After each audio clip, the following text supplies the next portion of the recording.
research organization. Society is working for research community at the national and international level to impart quality and non-profitable services. Our members are scholarly educationists from various universities and institutes of repute. Here the faculties, research scholars and students interested in the area of research are given guidance and support in how their work can contribute to the betterment of our present and future generations. Research Culture Society is conducting conferences, seminars, symposiums, workshops, training and development programs on different themes. Society has organized nearly around 40 conferences, seminars, symposiums successfully at national and international level in association with different educational institutions and published selected research papers as journal special issues and book proceedings.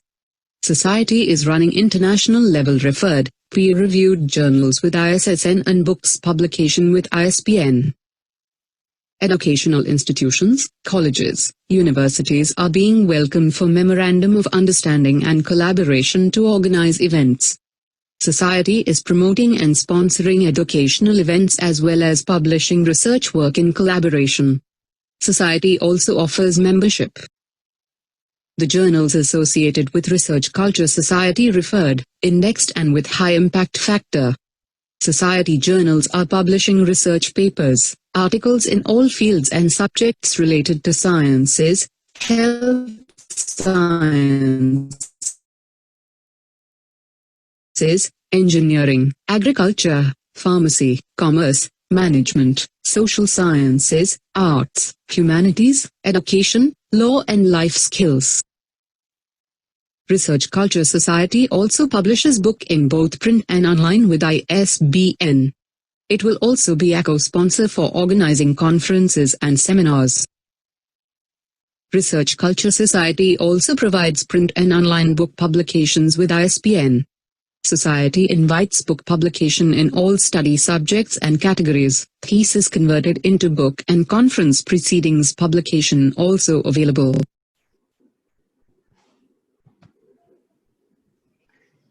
वर्तमान परिदृश्य में साहित्य और media संस्कृति विषयक साप्ताहिक अंतर्राष्ट्रीय कार्यशाला के 5वें दिन आप सभी का एक बार पुनः सभी प्रतिभागियों का हार्दिक स्वागत और अभिनंदन। आज का हमारा चर्चा का विषय रहेगा साहित्य व मीडिया की भाषा का स्वरूप। और विषय पर चर्चा के लिए हमारे साथ में प्रोफेसर रामगोपाल सिंह मुख्य अतिथि के रूप में जुड़े हुए हैं। आप गुजरात विद्यापीठ अहमदाबाद में हिंदी विभाग के अध्यक्ष हैं और आचार्य पद को सुशोभित करते हैं। साथ में मुख्य वक्ता के रूप में डॉक्टर अनीता शुक्ल जी हैं। आप सहायक आचार्य हैं हिंदी विभाग महाराजा सयाजीराव विश्वविद्यालय बड़ौदा गुजरात से। और आज सर्वप्रथम हम हमारे मुख्य अतिथि का उद्बोधन सुनेंगे। स्वागत है sir doctor Ramgopal Singh sir. मैं सर का परिचय देना चाहूँगी। वैसे सर भारत के हिंदी अनुवाद और ट्रांसलेशन के क्षेत्र में एक जाना पहचाना नाम है। डॉक्टर रामगोपाल सिंह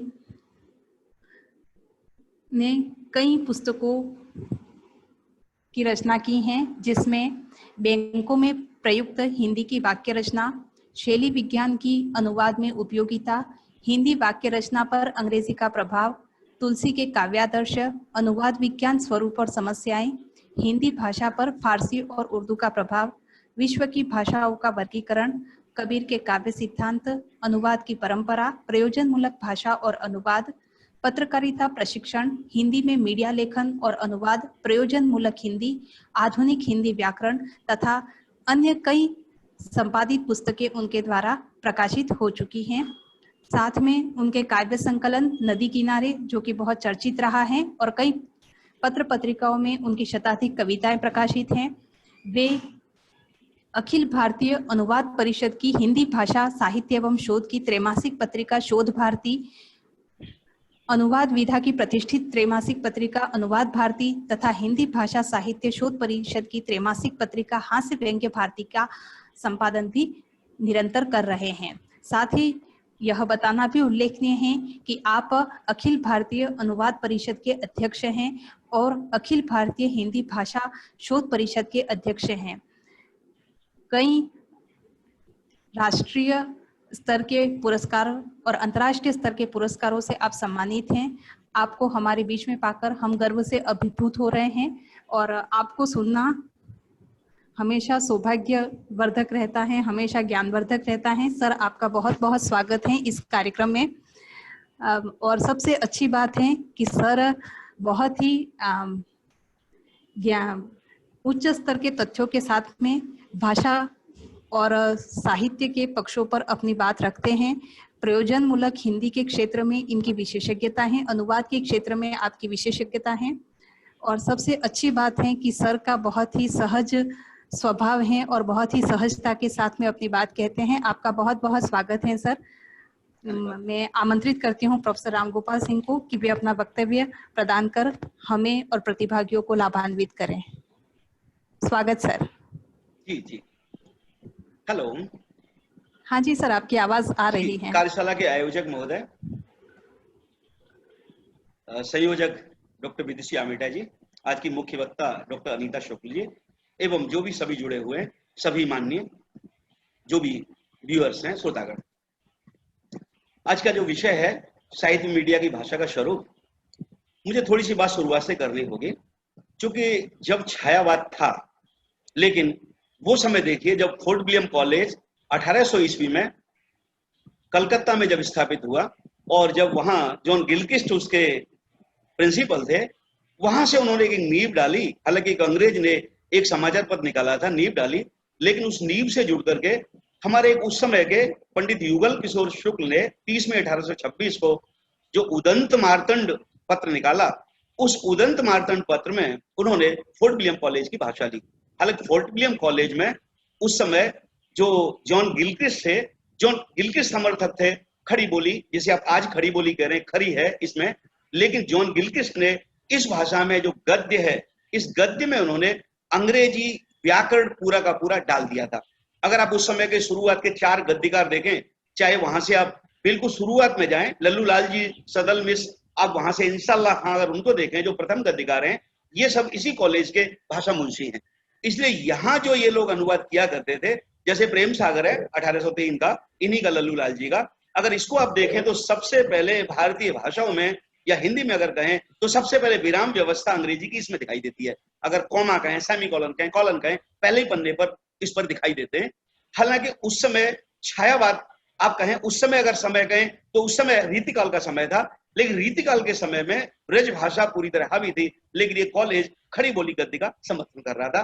अंग्रेजी इसमें जॉन गिलक्रिस्ट को हिंदी आती थी, लेकिन वो अंग्रेजी के अच्छे विद्वान थे, उनको फारसी भी आती थी। उन्होंने इस भाषा के संस्कार करने के लिए काफी बड़ा काम किया। मैं अगर बेस की बात करूं, जो भाषा का स्वरूप है, उसके बाद यहाँ जितने भी जो लोग ICS वाले जितने भी ट्रेनिंग के लिए आया करते थे, उसमें चूंकि इसमें हिंदुस्तानी भाषा चूंकि यहाँ रखी हुई थी, ये हिंदुस्तानी भाषा थी, हिंदी उर्दू सबको सीखना था, इसके बिना काम नहीं चलेगा। इसलिए हिंदुस्तानी के लिए चूंकि पूरे भारत में जब ये अधिकारी जाते, आजकल डिस्ट्रिक्ट कलेक्टर और आप कहें जो आपका DYSP के स्तर का व्यक्ति होता है, वो सब यहाँ ट्रेनिंग लेकर के निकलते थे, और जब जाएंगे तो वो लोग जिस भाषा में आवाम से बात करेंगे वो भाषा उन्होंने हिंदुस्तानी रखी थी। इसलिए ये जितने लोग थे, आजकल जो रैपिडिक्स मिलती है, उस रैपिडिक्स टाइप ये लोग अपना एक स्वरूप बनाते थे। जैसे सामने अंग्रेजी का वाक्य होता था, फिर सामने हिंदी का वाक्य लिखते थे। ऐसे करीब 225 व्याकरण इस तरह के तैयार हुए शुरुआत में अंग्रेज अधिकारियों द्वारा, और एक भाषा इसमें से एक पंक्ति। अब 30 मई 1826 का जो मैंने जिक्र किया, इसमें पंडित युगल किशोर शुक्ल ने इसी भाषा को अपनाया जो फोर्ट विलियम कॉलेज में पनप रही थी। उस भाषा को नहीं जो उस समय साहित्य में थी। अगर साहित्य कहें तो साहित्य में सारी की सारी आप देखेंगे तो उस समय सारा का सारा ब्रज भाषा का साहित्य था। ये लिया। अगर आप लगातार समाचार पत्रों की विकास यात्रा में देखते चले जाएं, और उसके बाद जैसे ही आप चलते चलते भारतेंदु जी पर आए, भारतेंदु जी की अगर भाषा देखें खड़ी बोली, तो उसमें 50% आपको ब्रज जरूर दिखेगा। भारतेंदु जी बहुत कोशिश कर रहे थे इसमें जाने की, लेकिन समाचार पत्रों का, शुरुआत का समाचार पत्र लेकर के, मीडिया लेकर के अगर आप देखें, जितना भी पत्र या पत्रिकाएं हैं, उन पत्रों पत्रिकाओं ने जो भाषा ली, वो भाषा फोर्ट विलियम कॉलेज की ली। उसका कारण भी एक मनोवैज्ञानिक हम दे सकते हैं कि जो सत्ता होती है, जो भी शासक होते हैं, शासित हमेशा शासक की भाषा सीखने की कोशिश करता है। वो इसलिए करता है, जब यहाँ आप कहें कि फारसी का बोलबाला था तब लोगों ने फारसी सीख ली और यहाँ और कहावतें तक प्रचलित हो गई है ना, हाथ कंगन को आरसी किया, पढ़े लिखे को फारसी किया, यानी पढ़ा लिखे को फारसी की बात हो गई कि फारसी जो जानता है वही पढ़ा लिखा। ये सब आगे जाकर हमने अंग्रेजी सीख ली। अब ये अलग बात है आज की कौन सी मानसिकता है कि आज भी हम अंग्रेजी का पीछा नहीं छोड़ रहे। अगर ये संदर्भ देखें पूरी पत्रकारिता का, तो वो जो हिंदी जो फोर्ट विलियम कॉलेज में पनपी, जो अंग्रेजी की छाया में थी, अंग्रेजी का पूरा पूरा उसमें है, व्याकरण है। अगर आप देखें हमारे पास सरल वाक्य थे, लेकिन वाक्य रचना जो हमारे पास मिश्र वाक्य और संयुक्त वाक्यों की आई, वो सारी फोर्ट विलियम के कॉलेज के माध्यम से आई। और उसके बाद हमारे पास जो पैरेंथेटिकल क्लॉज है, जिसको हम हिंदी में सन्निविष्ट उपवाक्य कहते हैं, ये भी सारा का सारा इसी के माध्यम से आया और इसी के माध्यम से आकर के रूढ़ हुआ। सीधी बात ये, फोर्ट विलियम कॉलेज ने जिस हिंदी का, जिस खड़ी बोली हिंदी का, जिस खड़ी बोली हिंदी गद्य का इसने प्रवर्तन किया, इस गद्य के माध्यम से हिंदी भाषा को इतनी ऊर्जा मिली, इतनी ज्यादा हिंदी भाषा को शक्ति मिली कि हिंदी भाषा किसी भी विषय को अभिव्यक्त करने में पूरी तरह से सक्षम हो गई। अगर देखें तो हमारे पास व्याकरण की बात करें तो व्याकरण हमें किसी भी भारतीय विद्वान का नहीं मिलता इस खड़ी बोली का, बाकी हमें व्याकरण मिलते हैं वो विदेशियों के सारे व्याकरण मिलते हैं। अगर आप 1900 ईस्वी के आसपास जाएं और उसके बाद सरस्वती पत्रिका अगर पकड़ें, तो इस सरस्वती पत्रिका में आए थे रेलवे की नौकरी छोड़ करके पंडित महावीर प्रसाद द्विवेदी। पंडित महावीर प्रसाद द्विवेदी ने इतना अथक परिश्रम किया इस खड़ी बोली को आगे बढ़ाने के लिए, इसके परिष्कार के लिए, इसके संस्कार के लिए, इसके भाषा के स्वरूप के लिए, इसकी शब्द रचना के लिए, इसकी वाक्य रचना के लिए उन्होंने करीब करीब 24 नामों से इस पत्रिका में लिखा लगातार और लगातार। आप कहें कि खड़ी बोली जो फोर्ट विलियम कॉलेज से गद्य प्रवर्तित हुई, ये महावीर प्रसाद द्विवेदी के आगमन तक केवल गद्य की भाषा थी, पद्य इसमें नहीं आया। जो कविता इसमें लिखी, चूंकि खड़ी थी इसलिए कविता इसमें कविता वाली लचक नहीं थी, कविता लिखी नहीं जा सकती थी। लेकिन इन्हीं पंडित महावीर प्रसाद द्विवेदी ने इतनी मेहनत की, मैथिलीशरण गुप्त को जो पट्टी पर शुरुआत में कविता लिखा करते थे, पट्टी पर, और उसके बाद आप देखें अयोध्या सिंह उपाध्याय, हरिऔध को देखें, इन्होंने इसमें जोड़ा और लगातार इनको लिखने के लिए कहा, लगातार आप लिखिए। और सचमुच अयोध्या प्रसाद उपाध्याय हरिऔध ने तो इसमें जब काव्य रचना करने बैठे तब उन्होंने तो पूरा का पूरा प्रिय प्रवास नामक एक पूरा का पूरा महाकाव्य लिख डाला। खड़ी बोली का आप कहें पहला महाकाव्य आपको दिखेगा। इसलिए कविता चूंकि इसमें नहीं जा रही थी, लेकिन कविता में आ गई। इसलिए अगर महावीर प्रसाद द्विवेदी देखें तो इन्होंने इसमें इतनी मेहनत की, आज हमें खड़ी बोली हिंदी का मीडिया की भाषा या प्रयोजन मूलक रूपों का स्वरूप दिखता है, उसके लिए पंडित जी बहुत बड़े जवाबदार हैं। पंडित जी ने बहुत बहुत मेहनत की। अब यहाँ एक मीडिया की भाषा के संदर्भ में आप देखें तो वो उस समय उदंत मार्तंड के समय से लेकर के और ये जो पंडित जी का समय है, इसके बाद भी आप स्वतंत्र तक के समय में आ जाएंगे, हमारे पास जितने भी मीडिया कर्मी हैं, जितने भी हमारे पास संपादक हैं, जितने भी हमारे पास पत्रकार हैं, उनका आप देखें ऐसा रूप है, एक तरफ वो प्रबुद्ध साहित्यकार हैं, एक तरफ साहित्य में उनकी बड़ी सत्ता है, साहित्यकार मजे हुए साहित्यकार हैं, दूसरी तरफ कहें मजे हुए पत्रकार हैं।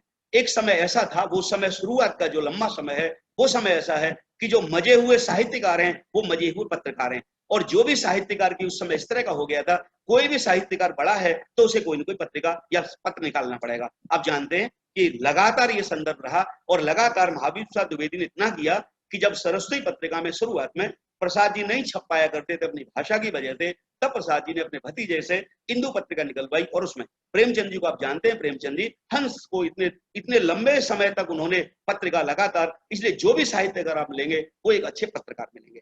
इसलिए वहां देखें उनका जो व्यक्तित्व है, ये सारा का सारा इसके संदर्भ में। अगर आप भाषा की बात करें, दोनों भाषा की, अगर स्वतंत्रता पूर्व में जाएं तो हमें समाचार पत्रों की भाषा है, वो समाचार पत्रों की भाषा हमें जो दिखाई देती है समाचार पत्रिकाओं की, वो बंधी बंधाई साहित्य के संदर्भ की भाषा है। वो भाषा बहुत ज्यादा अपने आप को विलग नहीं कर पाती। उसका एक बड़ा कारण था कि अपने यहाँ न तो औद्योगिकरण बहुत ज्यादा हो पाया था, न हमारे यहाँ कुछ इस तरह का संदर्भ था। आप जानते हैं कि जो मीडिया पनपा है, वो मीडिया पनपा है विज्ञापन के जोर से, और विज्ञापन का जो जोर है वो जोर कब आएगा? विज्ञापन जब वस्तुएं होंगी, उत्पादन होगा, उद्योग होंगे, तब वस्तुओं को बेचने के लिए कहीं ना कहीं मीडिया का सहारा ले जाएगा। इसलिए इसकी जरूरत पड़ेगी। ये सारा का सारा ये संदर्भ इसमें। इसलिए साहित्य की भाषा का स्वरूप आप जानते हैं। अगर इस संदर्भ में कहें, अगर दो हम अलग अलग धरातल खांचे बना लें तो एक तो हमें खांचा मिलेगा जो बिल्कुल वैयक्तिक भाषा है। अगर साहित्यकार है, साहित्यकार चाहे वो गद्य में अलग अलग विधाओं की रचना करे, लेकिन उसकी रचना जो विधान है, जो रचना करेगा, वो रचना में उसकी भाषा जो है वो बिल्कुल वैयक्तिक है, पूरी तरह से वैयक्तिक भाषा है। हम इसी चीज को कहते हैं कि हर एक साहित्यकार की अपनी शैली है। अगर उसकी रचना में दो वाक्य भी किसी दूसरे साहित्यकार के डाल दिया जाए तो जो सुधी पाठक हैं वो उनको तुरंत पकड़ लेंगे। काफी समय तक तो हम अपने ग्रेजुएशन तक के विद्यार्थियों को संदर्भ सहित व्याख्या पूछते रहे हैं। उसका कारण यही है कि जो भाषा जिसकी है, जो व्यक्ति है, उसका जो अपना व्यक्तित्व है, उसकी भाषा में उसका व्यक्तित्व मुखरित होता है। जो व्यक्तित्व जब मुखरित होगा तब व्यक्ति कैसे शब्दों का चयन करता है, किस तरह का प्रयोग करता है, किन शब्दों का बार बार प्रयोग करता है और किस तरह की उसकी भाषा है। सीधी बात है, व्यक्ति का जैसा व्यक्तित्व है भाषा उसकी उसी तरह से है। अगर आप देखें प्रेमचंद की भाषा का जब आप अध्ययन करते हैं तो प्रेमचंद की भाषा में, जो प्रेमचंद उर्दू के बहुत मजे हुए लेखक थे, लेकिन दिक्कत क्या थी कि उर्दू में जो किताबें छपती थी वो बिक नहीं पाती थी। जो पाठक उस समय उर्दू का उतना कहें कि उस समय उर्दू में नहीं था कि पाठक ज्यादा मिल जाएं, इसलिए प्रेमचंद जी उर्दू से हिंदी में आए और उन्होंने, चूंकि अनुवाद कराना दूसरे से बहुत मुश्किल, इसलिए उन्होंने अपनी रचनाओं पे खुद अनुवाद किए, खुद हिंदी में लिखने की कोशिश की। इसलिए उनकी रचनाओं में जब जाएंगे, उनकी शैली में जाएंगे तो उनकी शैली जो आपको मिलेगी वो शैली कौन सा, उर्दू मिश्रित शैली मिलेगी। जब उनके उपन्यासों को और पढ़ते तब उनमें जो बहुत कठिन शब्द आते हैं, हालांकि संपादकों ने बड़ी कोशिश की शब्दों को परिवर्तित करने की, प्रेमचंद जी नहीं रहे उसके बाद, लेकिन फिर भी आप देखेंगे नीचे जो भी आपको पॉइंट लगा करके या कहीं ना कहीं एक दो रख करके शब्दों के अर्थ भी आपको हिंदी में दिए होंगे। इसलिए अगर प्रसाद जी कहें तो प्रसाद जी के साथ जो एक स्वरूप जो संस्कृत का है, जो उन्होंने अंग्रेजी के रचनाकारों को पढ़ा, इसलिए उनकी जो भाषा का स्वरूप आपको दिखाई देगा वो बिल्कुल एक साथ तत्सम स्वरूप होगा। और उसके बाद तत्सम स्वरूप के साथ भी कितना सारा अनुदित शब्दों का होगा। एक तीसरा और इसमें घटक लेंगे, वो बहुत महत्वपूर्ण है भाषा के संदर्भ में, और वो राजनीतिक घटक है। राजनीतिक घटक ऐसा, चूंकि वो समय अगर आप याद करेंगे, गांधी जी ने साउथ अफ्रीका से लौटने के बाद जैसे उन्होंने हिंदी के मंचों से कह दिया कि मैं हिंदी को राष्ट्रभाषा घोषित कर रहा हूं, वैसे ही अंग्रेजों ने अपने शातिर दिमाग के माध्यम से मुस्लिमों को वर्ग लाया कि देखो गांधी हिंदू है और हिंदी को राष्ट्रभाषा घोषित कर रहा है। और उस समय एक इस तरह का आंदोलन चला। हालांकि गांधी जी ने यही अहमदाबाद से, मेरे पिछवाड़े में नवजीवन है, नवजीवन से 3 समाचार पत्र निकाला करते थे, उनके वो उर्दू के संस्करण उन्होंने निकालने शुरू किए और उन्होंने तुरंत घोषित कर दिया। वही फोर्ट विलियम कॉलेज से शब्द उन्होंने उठाया, उन्होंने कहा अब मैं हिंदुस्तानी को राष्ट्रभाषा कह रहा हूं। और हिंदुस्तानी वो भाषा है जो उत्तर भारत के लोग सामान्य, जो पढ़े लिखे या बेपढ़े लिखे, जो सामान्य जन बोलते हैं, जिसमें हिंदी और उर्दू के शब्दों का प्रयोग होता है। ये सारा का सारा उन्होंने जैसे ही कहा अंग्रेजों की फूट नीति को करने के लिए। लेकिन यहां से अगर आप हिंदी उर्दू का साहित्य देखें, हिंदी उर्दू का साहित्य उस समय तक केवल लिपि का फर्क था, बाकी कोई फर्क नहीं था। लेकिन यहां से आप हिंदी वालों को देखेंगे तो उन्होंने सारी खिड़कियां संस्कृत की तरफ खोल दी। उर्दू वालों को अगर आप देखेंगे यहां से, तो उर्दू वालों ने अपनी सारी खिड़कियां अरबी, फारसी, तुर्की की तरफ खोल दी। इसलिए शब्दों का कहें तो शब्दों की, तत्सम शब्दों की भरमार होगी। इसलिए साहित्य के संदर्भ में जब आप जाएंगे तो साहित्य को प्रभावक ये तत्व भी हैं। अगर उस समय आप साहित्य में जाएंगे, गांधी जी थे उस समय, इसलिए गांधी जी की विचारधारा का उस समय के प्रमुख साहित्यकारों पर इतना प्रभाव पड़ा कि उन्होंने गांधी जी के जो भी कुछ विचारधारा थी उस विचारधारा को अपने साहित्य में लाई। इसलिए समाज, संस्कृति, जो साहित्य है, चूंकि आईना है सामने, वैसे भी आप जाते हैं साहित्य है, इसमें समाज के साथ है, इसलिए ये भी सब आएगा। लेकिन अगर आप इसके साथ कविता के साथ जाएं तो कविता में आप जानते हैं कविता की भाषा है। कविता में तो कवि जब शब्दों का चयन उसमें तो जब भी रखेगा तब उसके पास, चाहे वो छंदबद्ध कविता है चाहे वो छंदमुक्त कविता है, लेकिन उसके साथ उसके पास कितने सारे शैलीगत उपादान है, जिन शैलीगत उपादानों का वो प्रयोग करता है, चाहे वो चयन है, चाहे वो विचलन है, चाहे वो समानांतरता है, चाहे वो अप्रस्तुत विधान है, चाहे वो बिंब है, चाहे वो मिथक है, चाहे वो प्रतीक है, कितने सारे उपकरण हैं जिन उपकरणों का प्रयोग करके जो भी कवि या रचनाकार है वो रचनाकार कविता की रचना करता है।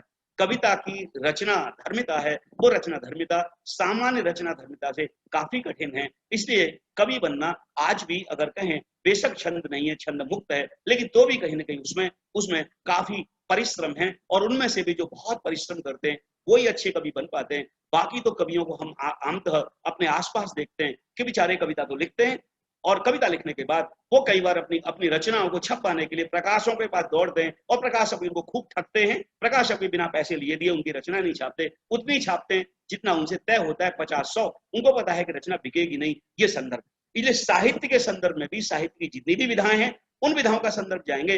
अगर आप रिपोर्टाज में घुस जाएंगे तो रिपोर्टाज तो सचमुच क्या शब्द ही बना रिपोर्टिंग से बिगड़ करके, इसलिए यहाँ तो पूरा मीडिया सचमुच तो ये रिपोर्टाज था। रिपोर्टाज भाषा का अगर उस समय आप रांगे राघव और उनको उस समय के लोगों को याद करें, बड़ी बड़ी महामारियां फैली और कुछ फैली, वहां जाकर के आंखों देखा हाल है, वो कहीं ना कहीं रिपोर्टिंग में आ रहा था। रिपोर्ट आज में आंखों देखे हाल उस समय आ रहे थे। हालांकि महादेवी जी के आगे जाकर के, आगे महादेवी जी और उनके आसपास का समय देखेंगे तब वो थोड़ा परिवर्तित होकर के रिपोर्ट आज था, लेकिन संस्मरण के साथ भी कहीं ना कहीं होता है। विधा तो पूरी तरह साहित्यिक थी, लेकिन इसको मीडिया वाले उठा ले गए, इसलिए पनपी आगे जाके रिपोर्टिंग मीडिया में। इसलिए साहित्य और उसके संदर्भों को जब आप लेंगे, यहाँ जो भाषा का स्वरूप है वो भाषा का स्वरूप परिवर्तित रहता है। उसका कारण है जिस तरह का समाज है, जिस तरह का रचनाकार है, रचनाकार की जिस तरह की रचना धर्मिता है, वो जितना वो ज्यादा आप कहेंगे पढ़ा लिखा है, उसके अनुसार कई बार उसे अगर अंग्रेजी का, चूंकि छायावाद के चारों प्रमुख रचनाकार, चारों स्तंभ चूंकि अंग्रेजी का अच्छा ज्ञान रखते थे, अंग्रेजी अच्छी पढ़ी थी, इसलिए उनके यहाँ जितने भी अंग्रेजी के जो पूरा आप देंगे रोमांटिसिज्म के जितने भी वो प्रतीक हैं, बिंब में मिथक हैं, जितने भी उनके यहाँ क्या क्या अनुदित होकर के आए, और शब्द भी ऐसे जिन शब्दों का उससे पहले हम प्रयोग नहीं करते, चाहे वो रजत हास हो, चाहे वो और कुछ हो, कितने सारे शब्द हैं जो उनके माध्यम से हमारे पास। इसलिए ये हमारे पास संदर्भ साहित्य में लगातार, इसलिए साहित्य की भाषा का संदर्भ एक है, साहित्य की भाषा। लेकिन जब आप मीडिया में जाएंगे, मीडिया में कहेंगे, तो मीडिया में चूंकि साहित्य के संदर्भ में जो अगर आप देखेंगे पंडित युगल किशोर शुक्ल के समय से जो समाचार पत्र पत्रकारिता का उदय हो गया, और वहां से लगातार देखेंगे तो पत्रकारिता में आयाम बदले। मैंने जैसे कि कहा शुरुआत में उद्योग नहीं थे, लेकिन जब से उद्योग आए तब से विज्ञापन नामक आया हमारे पास। अगर आज भी आप किसी भी समाचार पत्र को उठा लीजिए, उस समाचार पत्र में भाषा के कितने सारे रूप आपको देखने को मिल जाएंगे, जिनको आजकल हम प्रयोजन मूलक रूप कहते हैं, फंक्शनल फील्ड ऑफ लैंग्वेजेस कहते हैं। भाषा तो एक ही है, लेकिन भाषा के आपको कई रूप मिलेंगे। अगर कोई भी आप समाचार उठा लेंगे, समाचार पत्र उठा लेंगे, तब उसमें समाचार पत्र में सबसे पहले तो समाचार की भाषा है।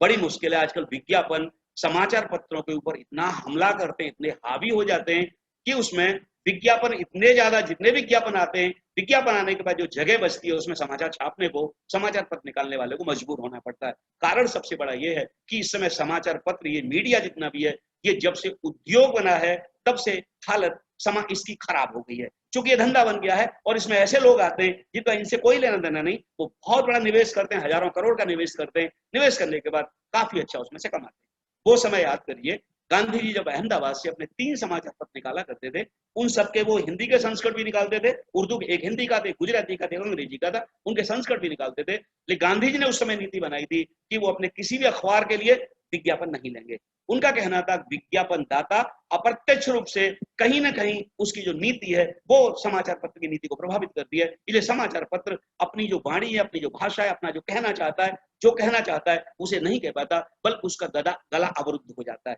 लेकिन अगर आप आज देखें तो आपको मीडिया जितना भी मिलेगा सारे दिन, आजकल मीडिया अगर आप इलेक्ट्रॉनिक लें तो इलेक्ट्रॉनिक मीडिया में आजकल न्यूज के नाम पर इतने सारे चैनल मिलेंगे, लेकिन चैनल में आप 5 मिनट सुनेंगे तुरंत आपको पता चल जाएगा ये चैनल किसका है, किस विचारधारा का है और ये लोगों को किस तरह से भरगला रहा है। इसे एक ही विषय पर हर एक चैनल अलग अलग दृष्टिकोण को प्रस्तुत कर रहा होगा, एक पक्ष का है तो बिल्कुल विरोध का, विपक्ष का। लेकिन हमारे यहाँ बड़ी बीमारी है कि कई बार उनको बड़े बड़े पुरस्कार मिल जाते हैं जो देश सेवा का काम नहीं करते, जो राष्ट्रीयता का काम नहीं करते, बल्कि देशद्रोह का काम करते हैं। ये सारा का सारा, चूंकि हमारे पास दुनिया में ऐसी बहुत सारी एजेंसियां हैं जो इनको ढूंढती रहती हैं, ऐसे हमें लोग मिलें और इन लोगों को हम प्रोत्साहित करेंगे तो कहीं ना कहीं होता वही है, इसके माध्यम से ये सारा का सारा।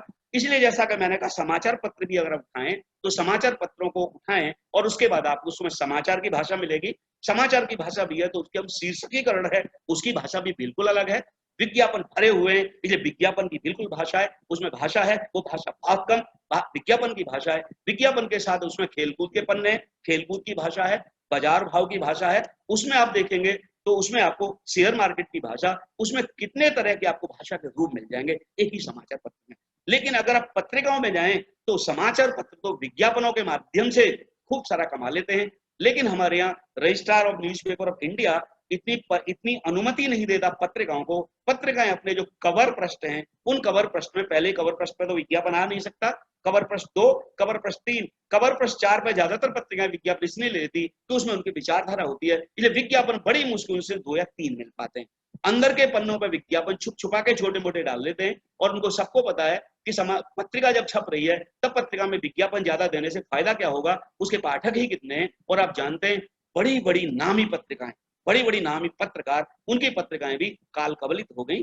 जब मैं अपनी टेबल पर देखा करता हूँ एक पत्रिका वीणा, ये मेरे पास लगातार आती है। जब मैं इसको देख रहा हूँ, इतना 100वां साल मना चुकी है, इसलिए कुछ पत्रिकाएं जरूर बची हैं। बाकी तो पत्रिकाएं हमारे पास जो हैं किसी उद्योगपति या किसी उद्योग जगत या किसी समाचार पत्र की कहीं ना कहीं हमराही बन करके उसके साथ जरूर बची हुई हैं। ये भी संदर्भ, फिर भी हमारे जो व्यक्तिगत प्रयत्नों से बहुत सारी पत्रिकाएं निकलती हैं। आप देखेंगे तो वहां हजारों की क्या बहुत बड़ी संख्या है इन पत्रिकाओं की, लोग निकालते हैं, लेकिन निकाल कब पाते हैं? जब तक उनकी जेब भरी होती है तब तक निकालते हैं, जेब खाली हुई बंद हो गई। और ये सारा का सारा, अगर आप पंडित जी को भी देखें जो सबसे पहला जो पत्र निकालते हैं, उन्होंने भी पहले पहले उन्होंने निकाला उदंत मार्तंड 30 में 1826 को, लेकिन 1.5 साल में पंडित जी की जेब खाली हो गई। उसके बाद थोड़े दिन रुके और बाद में उन्होंने सामदंड मार्तंड निकाला, बहुत दिन नहीं चला पाए, वो भी इनको बंद करना पड़ा। इसलिए भाषा का संदर्भ देखें, वो भाषा का संदर्भ इसके संदर्भ में, पत्रकारिता के संदर्भ में। अगर आप इलेक्ट्रॉनिक में जाएंगे, आकाशवाणी, तो आकाशवाणी की भाषा, चूंकि मैंने वहां भी काफी अपना समय, करीब 5 साल मैंने आकाशवाणी में भी काम किया है, इसलिए आकाशवाणी की भाषा है वहां, चूंकि एक ही इंद्री के माध्यम से हमें सब कुछ कहना होता है, केवल कर्ण इंद्री, इसलिए वहां वक्ता सामने होता नहीं, केवल कानों के माध्यम से। इसलिए वहां के हमारे कार्यक्रम जितने भी होते हैं, वो कार्यक्रम इतने छोटे हैं, 5, 7, 10 मिनट से ऊपर का तो कार्यक्रम वहां रखते नहीं है, क्योंकि हमें पता है कि जो श्रोता सामने केवल कानों के माध्यम से हमें सुन रहा है, किसी गंभीर विषय के लिए तो आकाशवाणी आज भी उसमें अवकाश नहीं है, सुन रहा है वो कितना सुन सकता है, सरल शब्दों का प्रयोग होना चाहिए। लेकिन सरलता के नाम पर इस मीडिया ने हिंदी भाषा के साथ इतना बड़ा छलावा किया है कि हिंदी के नाम पर वो उर्दू से लेकर के भारतीय भाषाओं के शब्द लेकर के जो भी आप कहेंगे, कई बार तो शब्द ऐसे ऐसे आ जाएंगे, वो परोसता जा रहा है कि कई बार तो इस पर हमारे कुछ विद्वान, बड़े नामी विद्वान हैं, अगर आपने कृष्ण कुमार गोस्वामी का एक लेख पढ़ा हो जो ज्यादातर पत्रिकाओं में लगातार छप रहा है, बहुत लंबा लेख उन्होंने नहीं लिखा है, हालांकि वो कहते हैं मैंने मीडिया से 1000 उदाहरण अभी तक ढूंढे हुए हैं, और उन्होंने उसका शीर्षक भी दिया है अखबारों की भ्रष्ट भाषा। इसलिए इसके तरह के कई सारे लेख समझ रहे हैं। अगर आप देखें, भारत सरकार ने 1967 में देवनागरी हिंदी वर्तनी और अंकों का मानकीकरण लागू कर दिया है, लेकिन उसके बाद भी आज आप देखेंगे, आज हमारे पास जो बड़े बड़े विद्वान हैं, आज भी लगातार लेख छाप रहे हैं कि अभी जो ए और ये है, ई और ई है, अगर इन दोनों के साथ जो भी शब्द बनते हैं, उन दोनों में अर्थभेद है, इसलिए अगर दोनों का मानकीकरण कर देंगे तो गुड़ का गोबर हो जाएगा। बड़े बड़े नाम, मैं सूर्य प्रसाद दीक्षित की बात कर रहा हूं, वो लगातार अपने लेख छप पा रहे हैं बड़ी बड़ी पत्रिकाओं में, वो लोगों को इसी तरह से आगाह कर रहे हैं कि भाषा मरनी नहीं चाहिए, भाषा का जो संदर्भ है वो कहीं कहीं आप कहें कि व्यवसाय के संदर्भ में भाषा का संदर्भ खत्म नहीं होना चाहिए। अभी हालत यह है कि हम चूंकि पूरी दुनिया के लिए खिड़की खुली हुई है, पूरी दुनिया के लिए खिड़की खुली है, हमारे पास कहीं से भी शब्द आते हैं और शब्द अनुदित होकर के आते हैं। अगर आप समाचार या इसमें आप देखेंगे जो मीडिया है, मीडिया जितना भी इलेक्ट्रॉनिक या प्रिंट मीडिया है, इसमें आप देखेंगे हमारे पास जो स्रोत होता है जितना भी, या तो हमारे पास बड़ी बड़ी एजेंसियां हैं, या फिर हमारे पास जहां से न्यूज आते हैं, लेकिन वो न्यूज हमारे पास जितने भी आते हैं बाहर की एजेंसियां वो अंग्रेजी में देती हैं, और उसके बाद हमारी कुछ भाषा या और भी हमारी कुछ एजेंसियां वो हिंदी में देती हैं। इसलिए जो समाचार आते हैं, एजेंसियां जो भी होती है वो समाचार पत्र कोई निकालते नहीं, उनका जो भी जितने भी न्यूज चैनल, जितने भी न्यूज से समाचार पत्र पत्रिका जितने भी होते हैं, वो जैसे हम घर में टेलीफोन का एक लाइन लेते थे, ऐसे उनका टेलीप्रिंटर की एक उसका लाइन लेनी होती है एजेंसी की, और उसके बाद एक मशीन दे देते हैं, नेट के साथ जुड़ा होता है, उसमें बंडल 5 किलो का 10 किलो का रोल चढ़ता है, और उसके बाद वो जैसे ही वहां से कोई भी न्यूज या फोटो दुनिया का कहीं भी आएगा, वो तुरंत उसमें कई पन्नों का धड़ छपता रहेगा। ज्यादातर उस इलाके उस जगह दुनिया के आधे हिस्से में अभी हमारे यहाँ शाम हो रही है, उनके यहाँ सुबेरा हो चुका आगे है, इसलिए उनके यहाँ, हमारे यहाँ रात में उनके यहाँ सारे न्यूज हैं, वो सब उसमें से, इसलिए ये सारे के सारे आप किसी भी चैनल, कहीं भी आकाशवाणी, दूरदर्शन, किसी के भी न्यूज उसमें चले जाइए, वहां पूरी रात धड़ छपते रहेंगे। सवेरे जब वो आएंगे तब उनमें से निकालेंगे और काट काट के न्यूज अलग करेंगे, और वहां जो काम होता है अनुवाद का होता है।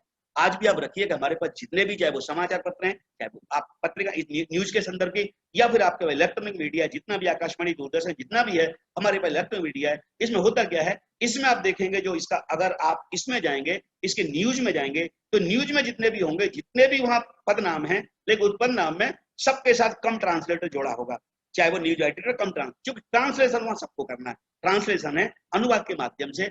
इसलिए हमारे पास आज भी अगर मीडिया कहें तो मीडिया अनुवाद पर निर्भर है, क्योंकि हमारे पास न तो इतने संवाददाता हैं जो हमारे पूरे छाए अपनी भाषा में, फिर संवाददाता कितनी दूर तक जाएंगे, कहां से लाएंगे, अगर आप संवाददाता से लेकर के स्ट्रिंगर तक भी जाएंगे तो कहां से इतना ला पाएंगे, इसलिए हमें इस पर डिपेंड रहना होता है।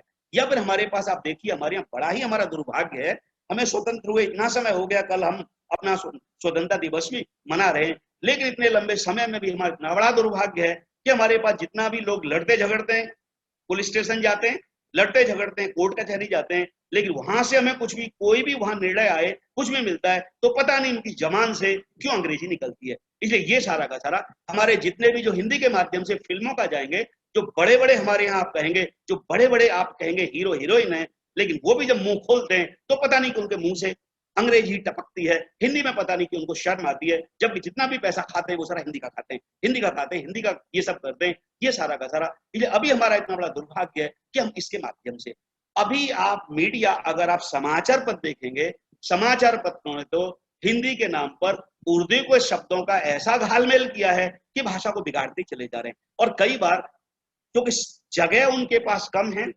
विज्ञापन ज्यादा आ गए। मैंने आपसे कहा कि समाचार पत्रों में पहले विज्ञापन सेट हो रहे हैं, जो विज्ञापन दाता जब विज्ञापन देता है तब वो प्रश्न क्या तय करता है, कौन से पन्ने पर कहां छपेगा, उसके बाद विज्ञापन का रेट साइज के हिसाब से है, कितना बड़ा छपेगा उसके हिसाब से है, फोटो के साथ, ये सब इसलिए वो तय करता है। इसलिए पहले विज्ञापन आते हैं और विज्ञापन के बाद में तय किए जाते हैं। इसलिए समाचार तो बन गया बड़ा, मान लीजिए समाचार है करीब 700-800 शब्दों का, लेकिन जगह वही तो संपादक ने कहा छोटा करो, छोटा करते करते बेचारे ने 500 का किया, 400 किया, 300 का किया। ये जो होता गया उसकी मूल आत्मा खत्म हो जाती है।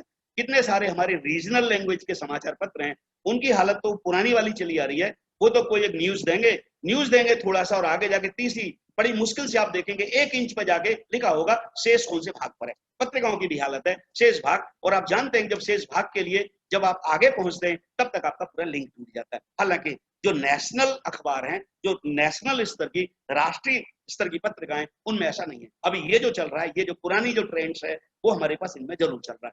इसलिए भाषा का जब संदर्भ देखेंगे तब भाषा के संदर्भ में मीडिया की भाषा है, मीडिया की भाषा सच में प्रयोजन मूलक भाषा। मैंने आपसे कहा कि साहित्य में वैयक्तिकता है, इसलिए साहित्यकार जो भी है, साहित्यकार अगर कहीं से कुछ भी उठा ले, चुरा ले, तुरंत पता चल जाता है ये साहित्यकार का। अगर साहित्यकार का अपना साहित्य का व्यक्तित्व है, अगर उसकी अपनी रचना धर्मिता है, तो उसके यहाँ किसी दूसरे का कुछ भी नहीं खप सकता। एक लाइन भी डालने के बाद में खत्म हो जाएगी। जिन वक्ताओं को या जिन लेखकों को आप बार बार पढ़ते हैं, बार बार सुनते हैं, अगर आपको कुछ फिल इन द गैप कर दिए जाए, या वो व्यक्ति अगर बोल रहा हो तो आपको पता है कि लास्ट में कैसे बोलेगा, कौन सा शब्द लाएगा, कई बार शब्द तक आप ला सकते हैं।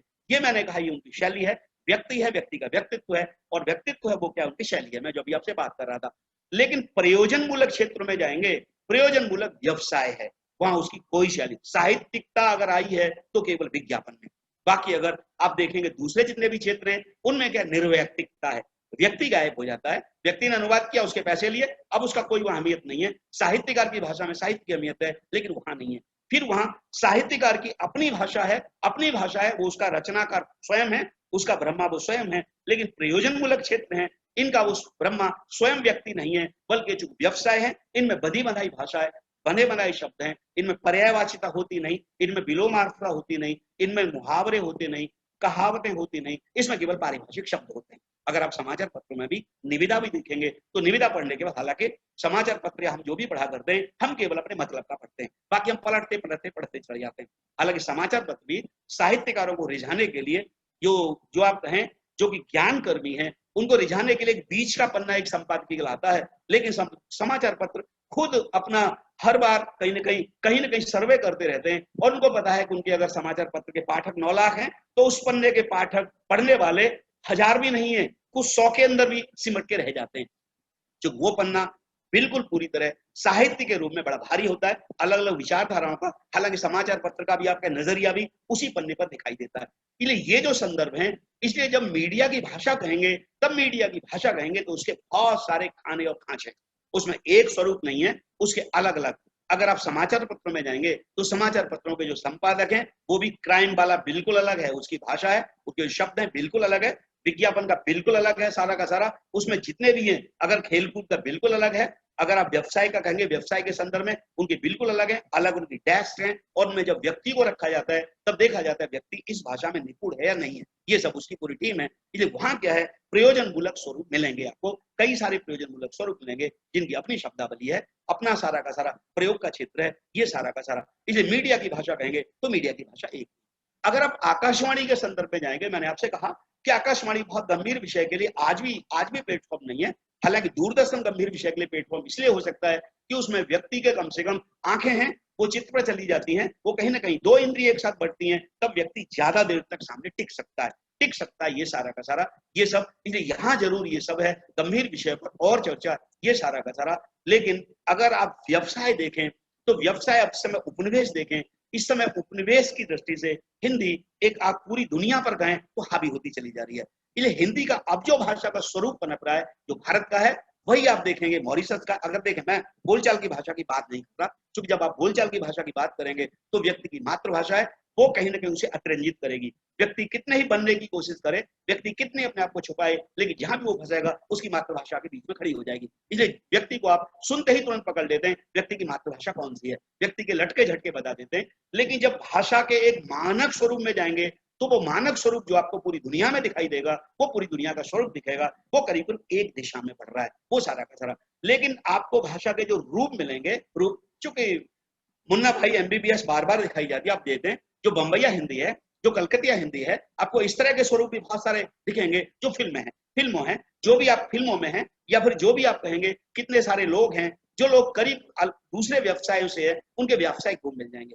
बड़े बड़े शहर हैं, बड़े बड़े शहरों में हिंदी का एक अलग, जैसे आप हिंदी गुजरात में आएंगे, हिंदी गुजराती का एक बड़ा मीठा स्वरूप आ जाएगा, ये सब। इसलिए आप हैदराबाद में जाएंगे, वहां की हिंदी अलग, आप बेंगलोर जाएंगे, वहां की जो हिंदी का आप बोलचाल का स्वरूप करेंगे, इसमें बहुत फर्क पड़ेगा। लेकिन अगर आप व्यावसायिक स्वरूप में पढ़ेंगे तो व्यावसायिक स्वरूप में बहुत फर्क नहीं पड़ेगा। जो व्यवसाय है वो व्यवसाय एक सीमा, व्यवसाय का बहुत बड़ा धरातल है, इसलिए वो सारा का सारा। अगर आप विज्ञापन में भी जाएं, हमारे पास जितनी मल्टीनेशनल कंपनियां हैं वो विज्ञापन शुरुआत में करा लेती हैं, अंग्रेजी में बना लेती हैं, वो सारा का सारा होता है, लेकिन बाद में डबिंग के माध्यम से वो सबसे पहले भारत में हिंदी में लाती है। उनको पता है कि हिंदी में उनका माल सारा खप जाएगा, पूरा का पूरा माल खप जाएगा, इसलिए वो हिंदी में लाएंगी। आप फिल्में देखें तो फिल्में पूरी दुनिया में जितनी भी बड़ी बड़ी बनती हैं फिल्में, तुरंत उनका क्या है, बनने के बाद में डबिंग होती है, वो दुनिया की सारी भाषाओं में चली जाती है। हिंदी में तो बचता नहीं, हिंदी में तो सारी जो भाषाएं, कोई भी फिल्म है तुरंत। अब तो हालत ये है कि दक्षिण भारत की भाषाओं की फिल्में जो भी हिट होती हैं तुरंत वो हिंदी में, और कई बार तो अब ऐसा भी ट्रेंड चल गया है कि फिल्म जब रिलीज होती है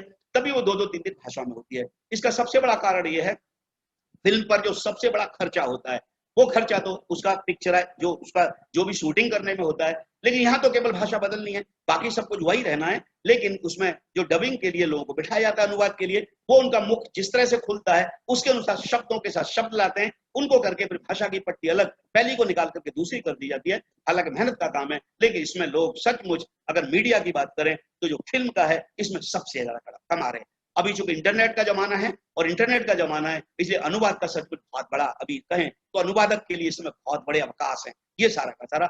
इसलिए भाषिक स्वरूप की जब आप बात करें फील्डों की, तब लगेगा कि जितने भी व्यावसायिक क्षेत्र हैं, व्यावसायिक क्षेत्र आप कहेंगे तो इस समय बड़े बड़े क्षेत्र तो 100 से ज्यादा हिंदी के, अगर छोटे छोटे क्षेत्र लेंगे तो 500 से ज्यादा है।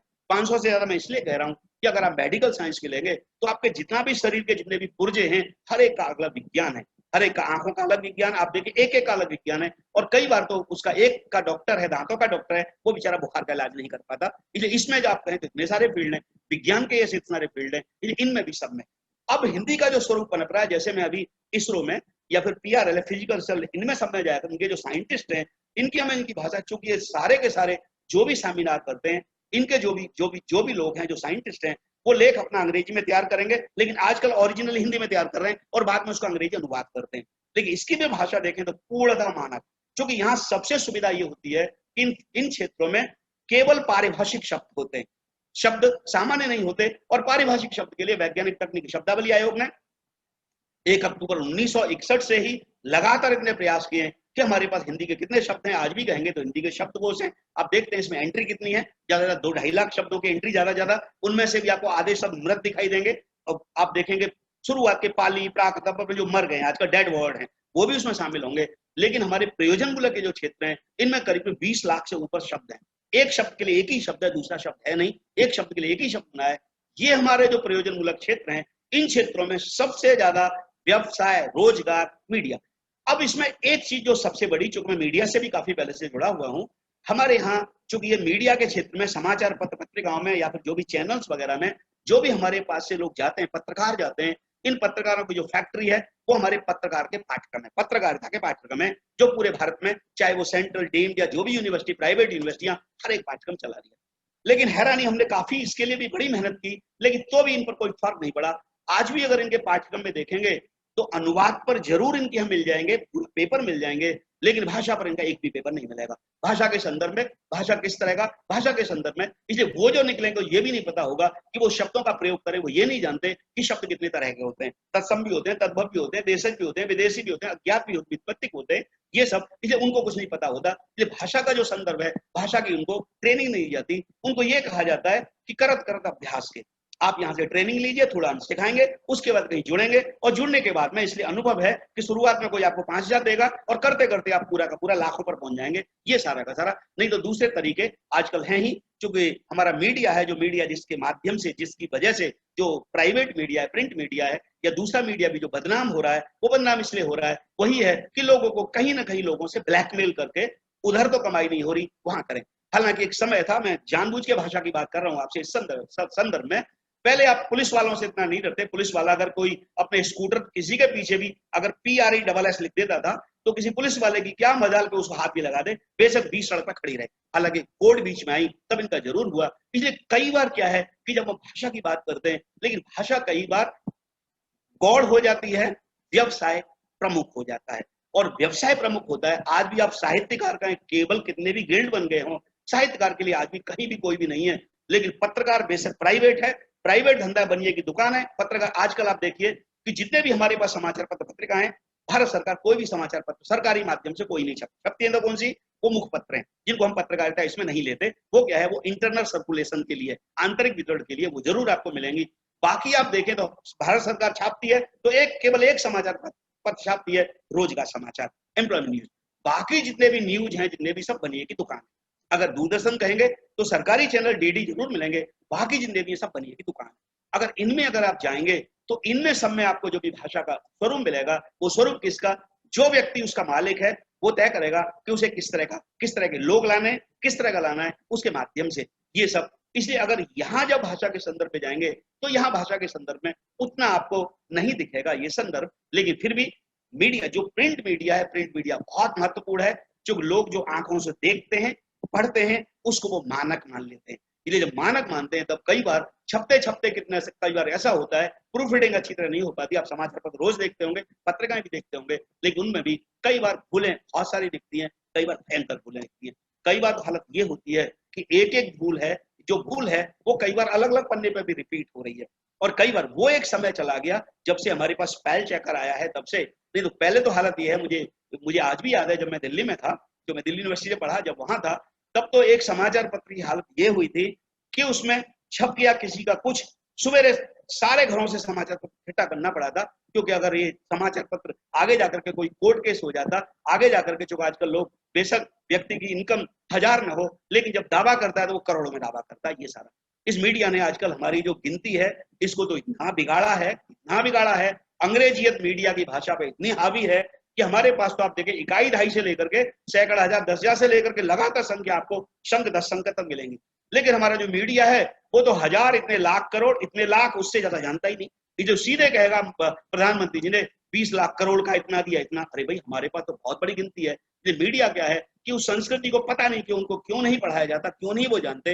ये मीडिया कई बार क्या है, कुछ हमारे पास इस तरह की चीजें भी परोस रहा है भाषा के माध्यम से, चूंकि हमारे जो बच्चे हैं, वो बच्चे जो हमारे पास पुराना जो ज्ञान है, इतना अगाध, इतना अपार ज्ञान है, उस अपार ज्ञान से वो छोटे होते चले जा रहे हैं, उनको ज्ञान उतना नहीं मिल पा रहा। इसलिए मीडिया का संदर्भ, मीडिया में जो भाषा का संदर्भ है, ये भाषा का संदर्भ भी काफी इसके माध्यम से प्रभावित हो रहा है। लेकिन फिर भी अब दिक्कत ये है कि आजकल लोग साहित्य से, जब से हमारे पास इंटरनेट आया है और उसके बाद जियो जी भर के जब से हमारा हुआ है, तब से तो हालत ये है कि लोग किताबों से कटते चले गए, किताबों से कटते चले जा रहे हैं। वो केवल अपना जो भी उनके पास, चाहे वो लैपटॉप है इंटरनेट से जुड़ा हुआ या फिर उनके पास स्मार्टफोन है, लगता है कि पूरी दुनिया से उससे ही जुड़े हुए हैं। इसलिए कितने लोग तो उस पर ही आजकल जो न्यूज़पेपर की जो भी वेबसाइट है वहीं से समाचार पढ़ लेते हैं, इसलिए उसमें से नहीं। इसलिए दिक्कत ये हुई है अब हमारे पास कि पाठकों की संख्या घटती जा रही है। अभी तो मैं एक बड़े नामी गिरामी में जानबूझकर उनका नाम नहीं ले रहा, अभी उनका एक लेख पढ़ रहा था एक समाचार पत्र में ही, और वो लिख कर रहे हैं कि अभी हमारी भाषाओं की हालत इतनी खराब हो रही है कि हमारे पास लेखक ज्यादा है, समझिएगा, लेखक ज्यादा है, पाठक कम होते चले जा रहे हैं। लेखकों की संख्या बढ़ रही है, पाठकों की संख्या कम हो रही है, पाठक नहीं आ रहे। लेकिन जो व्यवसाय जगत है, जो आप कहेंगे प्रकाशन जगत है, वो प्रकाशन जगत फिर भी अपना सब छापे जा रहा है, और छापता है तो उससे लगता है कि व्यक्ति तो अपनी जेब में हाथ नहीं डालेंगे। दूसरा क्या है, इसलिए वो जो भी सरकारी खरीद है वो सरकारी खरीद के माध्यम से खपाने की कोशिश करता है कि सरकारी खरीद में खप जाए, या फिर भ्रष्टाचार का जो जुगाड़ है उसमें से कई बार कई सारे मेरे पर प्रकाशक ऐसे भी आते हैं, मैं कहता हूं कि आपने ये किताब छाप दी, पीएचडी का थीसिस था, इसको बेचोगे कैसे? तो वो कई बार तो कहते हैं कि मेरी किताब गांधी जी का फोटो रख के बिकती है। तो मुझे शुरुआत में समझ नहीं आया गांधी जी का फोटो का क्या मतलब। साहब 1000 की किताब है, इसमें मैं 500 रुपए का नोट रखता हूँ और बड़े आराम से चली जाती है, बड़े आराम से चली जाती है। और इसकी जो कीमत है, जो मेरी कीमत व्यवसायिक कीमत है, जो सचमुच इस पर मेरा जो खर्चा है, वो खर्चा मेरा 70-80 रुपए का है, तो भी मेरे पास इसके इतने गुना मिल जाते हैं। ये हमारा व्यवसाय का जगत है। यदि व्यवसाय का जगत होगा तब ये है कि हमारे पास चाहे मीडिया है चाहे और है, हमारे पास ऐसा कुछ भी छप जाएगा जो छपने लायक नहीं।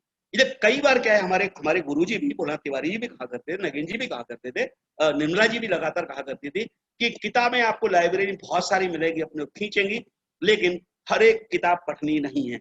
बहुत सारा आपको बिल्कुल जिस तरह से विजिटिंग कार्ड छपते हैं, इस तरह से आपको किताब नहीं छप रही है। इसलिए कितना सारा, इसलिए भाषा का संदर्भ कहेंगे, भाषा के संदर्भ के लिए आपको अलग अलग खांचे बनाने पड़ेंगे। अगर भाषा है, अगर आपने साहित्य भी लिया, तो साहित्य में भी अगर आपने एक साथ दे दिया, जो आपके पास कहानी और आपके पास उपन्यास, ये सब आपके पास है, इनमें जाएंगे तो इनमें आपको इतने सारे संवाद हैं, इसलिए संवादों की बात आएगी। यही सब अगर फिल्में में जाएंगे तो फिल्मों में भी बेशक किसी पर भी फिल्म बने, लेकिन वहां भी बहुत सारे संवाद है। मुझे लगता है मैं समय का ध्यान नहीं रख रहा, मैं बात करता चला, विषय ऐसा है और कुछ चेहरे देख करके मुझे और बोलने का मन कर रहा है, मैं लगातार बोले जा रहा हूँ।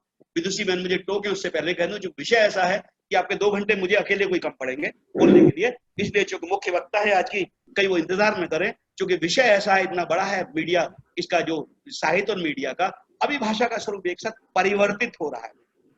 जो भाषाएं हैं, जो बोलियां हैं, वो भी कहीं न कहीं इसकी, एक तरफ तो हम कह रहे हैं कि जो भाषाएं, जैसे हिंदी भाषा है, हिंदी भाषा ने अपनी बोलियों को घर में बिठा दिया है, ये सब, लेकिन हिंदी भाषा है तो बोलियों के शब्दों को, बोलियों के रूपों को आप कितना सारा आप आंचलिक उपन्यास, आंचलिक पढ़ेंगे, उसमें भी आपको फ्लेवर मिलेगा। जब आप आकाशवाणी, दूरदर्शन पे भी जाएंगे, जब आप धारावाहिक वगैरह देखेंगे, उसमें भी कितना सारा आपको उसको फ्लेवर मिलेगा।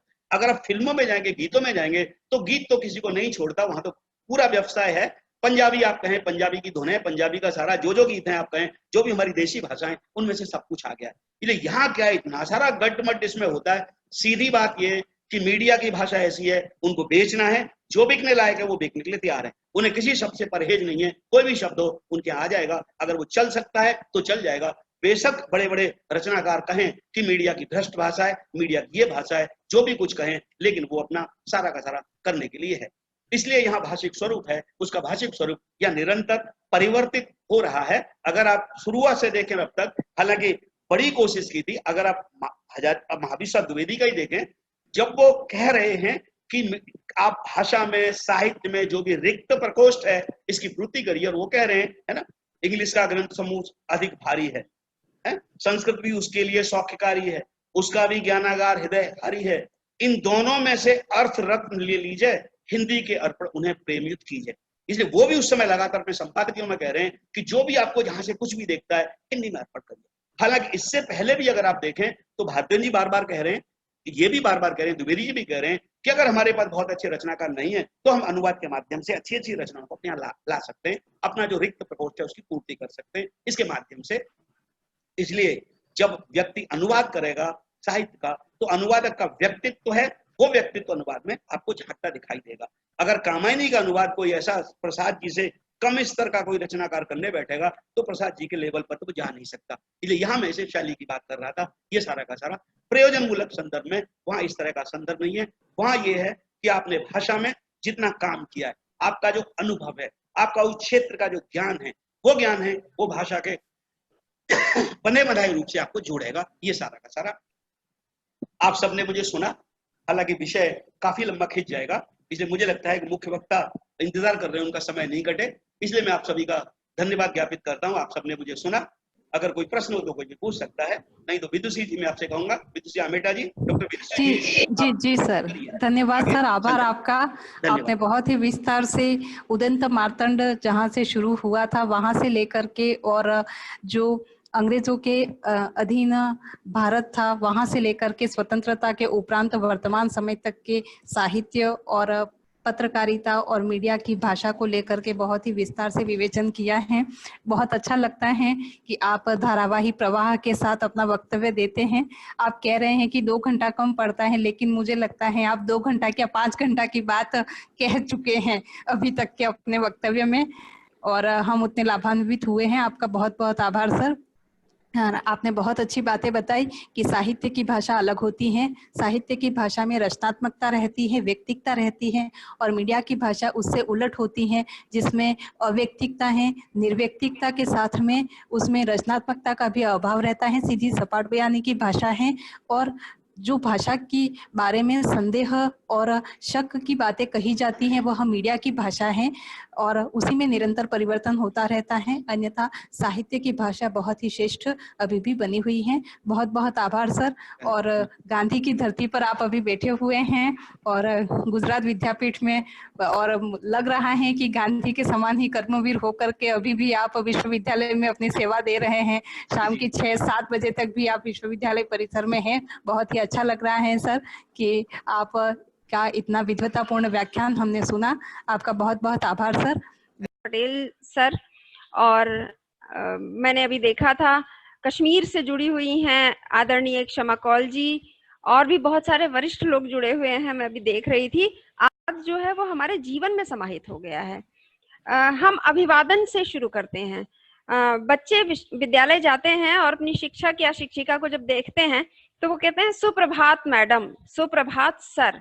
ये सुप्रभात कहाँ से आया है? गुड मॉर्निंग से आया है, अनुवाद से आया है। हमारे यहाँ समय को देखकर अभिवादन की परंपरा नहीं थी, हमारे यहाँ उम्र को देखते हुए अभिवादन की परंपरा थी। और जो जिस परिस्थिति या जिस औपचारिक अथवा अनौपचारिक माहौल में हम हैं, उस हिसाब से नमस्ते, नमस्कार, प्रणाम, चरण स्पर्श वगैरह करने की परंपरा थी। तो सुप्रभात आ गया, शुभ दोपहर आ गया, शुभ रात्रि आ गया, तो ये सारा कुछ अनुवाद से आ गया है। और अब ये कहना गलत होगा पूरी तरह से, हालांकि बहुत कुछ हम देखें तो अगर इसको प्रतिशत में देना चाहें तो अधिक प्रतिशत यही है कि जो अभी पिछले कई दिनों से सारे वक्ता कह रहे हैं कि जो मीडिया है हमारा वो व्यावसायिक हो गया है, और व्यावसायिकता के नाते ही अब वहां कोई पत्रकार नहीं रह गया है, कोई संपादक नहीं रह गया है, न पत्रकारों के या संपादकों के अपने विचार रह गए हैं,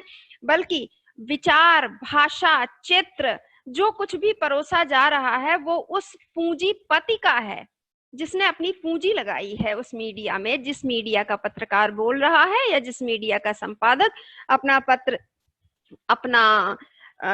अपने विचार अपने संपादकीय में रख रहा है।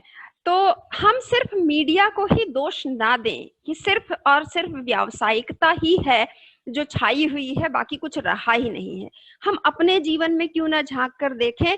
एक बच्चा जब जन्म लेता है और वो बोलना शुरू करता है तो माँ उसे सिखाना शुरू कर देती है, बेटा देखो ये पीकॉक है, बेटा देखो ये मैंगो है, बेटा देखो ये बनाना है।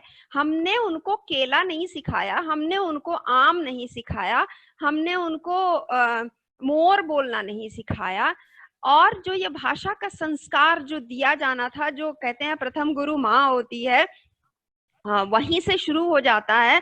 तो ये संस्कार जो माँ से शुरू होकर विद्यालय से और विश्वविद्यालय से होता हुआ अब उसको आप कहें कि साहित्य जगत तक जाता है या कहें कि मीडिया तक जाता है, तो वो मुझे लगता है कहीं ना कहीं ये पूरी जो प्रक्रिया है भाषा का संस्कार देने की, ये सब जिम्मेदार है। इसके लिए हम सब जिम्मेदार हैं। और यहाँ पर मैं उद्धृत करना चाहूंगी आडवाणी जी के शब्दों को। इमरजेंसी के समय में उन्होंने कहा था पत्रकारों के बारे में, पत्रकारिता के बारे में, कि इनसे झुकने को कहा गया था। वो जो अभी बात कही थी राम गोपाल सिंह जी ने, जो शासक की भाषा होती है वही शासित की भाषा होती है। तो वो कह रहे हैं इनसे झुकने को कहा गया था, लेकिन ये तो रेंगने लगे। शासक कितना जिम्मेदार है? क्या हम अपनी जिम्मेदारियों को पूरी तरह निभा रहे हैं? खैर, मैं इस पर लगातार चर्चा करूंगी, लेकिन साथ साथ हम देखना शुरू करते हैं। मैं पूरा इतिहास आपके समक्ष रखना चाहूंगी। हिंदी का आरंभ होता है, हिंदी साहित्य के इतिहास का आरंभ 1050 से माना जाता है और 1050 से हम लगातार देखते हैं कि जो साहित्य की भाषा है वो लगातार परिवर्तनों के दौर से गुजर रही है। और 1050 ही क्यों कहें, हम आरंभ से क्यों ना कहें, आज की सभी भारतीय भाषाओं की जननी है संस्कृत। संस्कृत प्राकृत पाली अपभ्रंश से होते हुए वर्तमान समय की सारी जो बोलियां हैं, भारतीय भाषाएं हैं, ये जो विकास की प्रक्रिया है, इन पर भी एक दृष्टि रखनी होगी। और उसके बाद मैं आज के संदर्भ में और आज की मीडिया के संदर्भ में बात करूंगी। अगली पीपीटी चाहिए मुझे, अगली पीपीटी। क्या आप मुझे सुन पा रहे हैं? हाँ, कृपया पीपीटी बदलिए।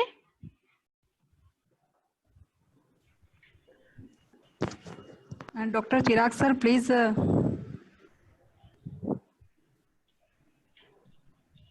हाँ, समुद्र में मिल जाती हैं। ठीक यही हाल भाषाओं का होता है।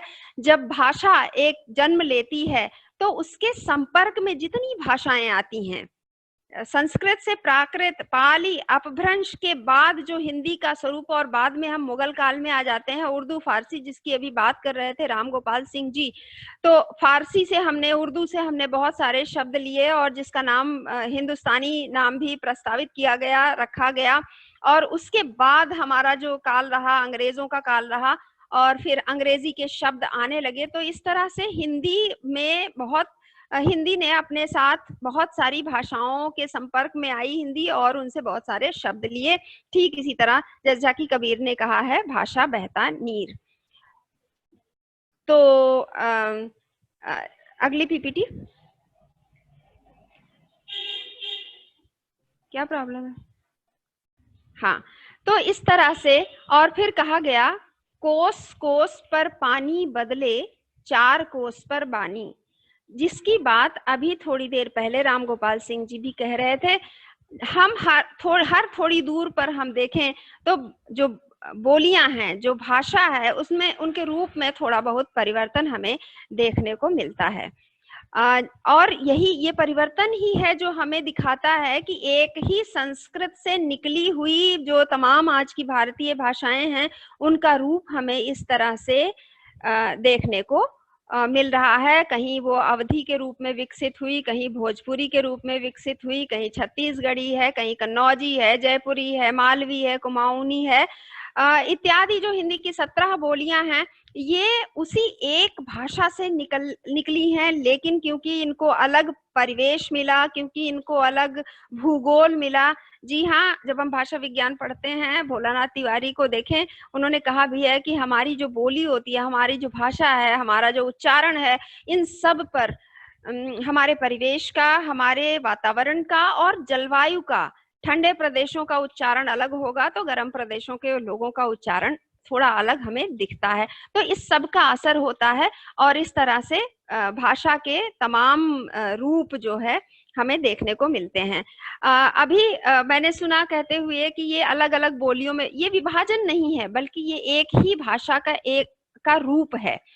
आप देखें, अगर मिलान करना चाहें तो संस्कृत का पठती अवधि में पढ़ती हो जाता है। तो इस तरह से थोड़ा सा रूप बदलता है, उसका उच्चारण बदलता है, कोई एक ध्वनि बदल जाती है, और इस तरह से तमाम जो है उनका अलग अलग रूप हमें भाषा की बोलियों का मिलने लगता है। और इसी संदर्भ में मैं आगे बात कर रही हूँ कि समय के साथ कैसे मैंने इसको 2 भागों में बांटा है। पद्य और गद्य दोनों भाषाओं में अंतर देखने को मिला। ये विक्रम की 14वीं शताब्दी के मध्य शारंगधर नाम के जो कवि हुए हैं, उनकी कविता का एक उदाहरण यहाँ पर देखने को मिलता है। ये क्यों पीपीटी बार बार बदल रही है?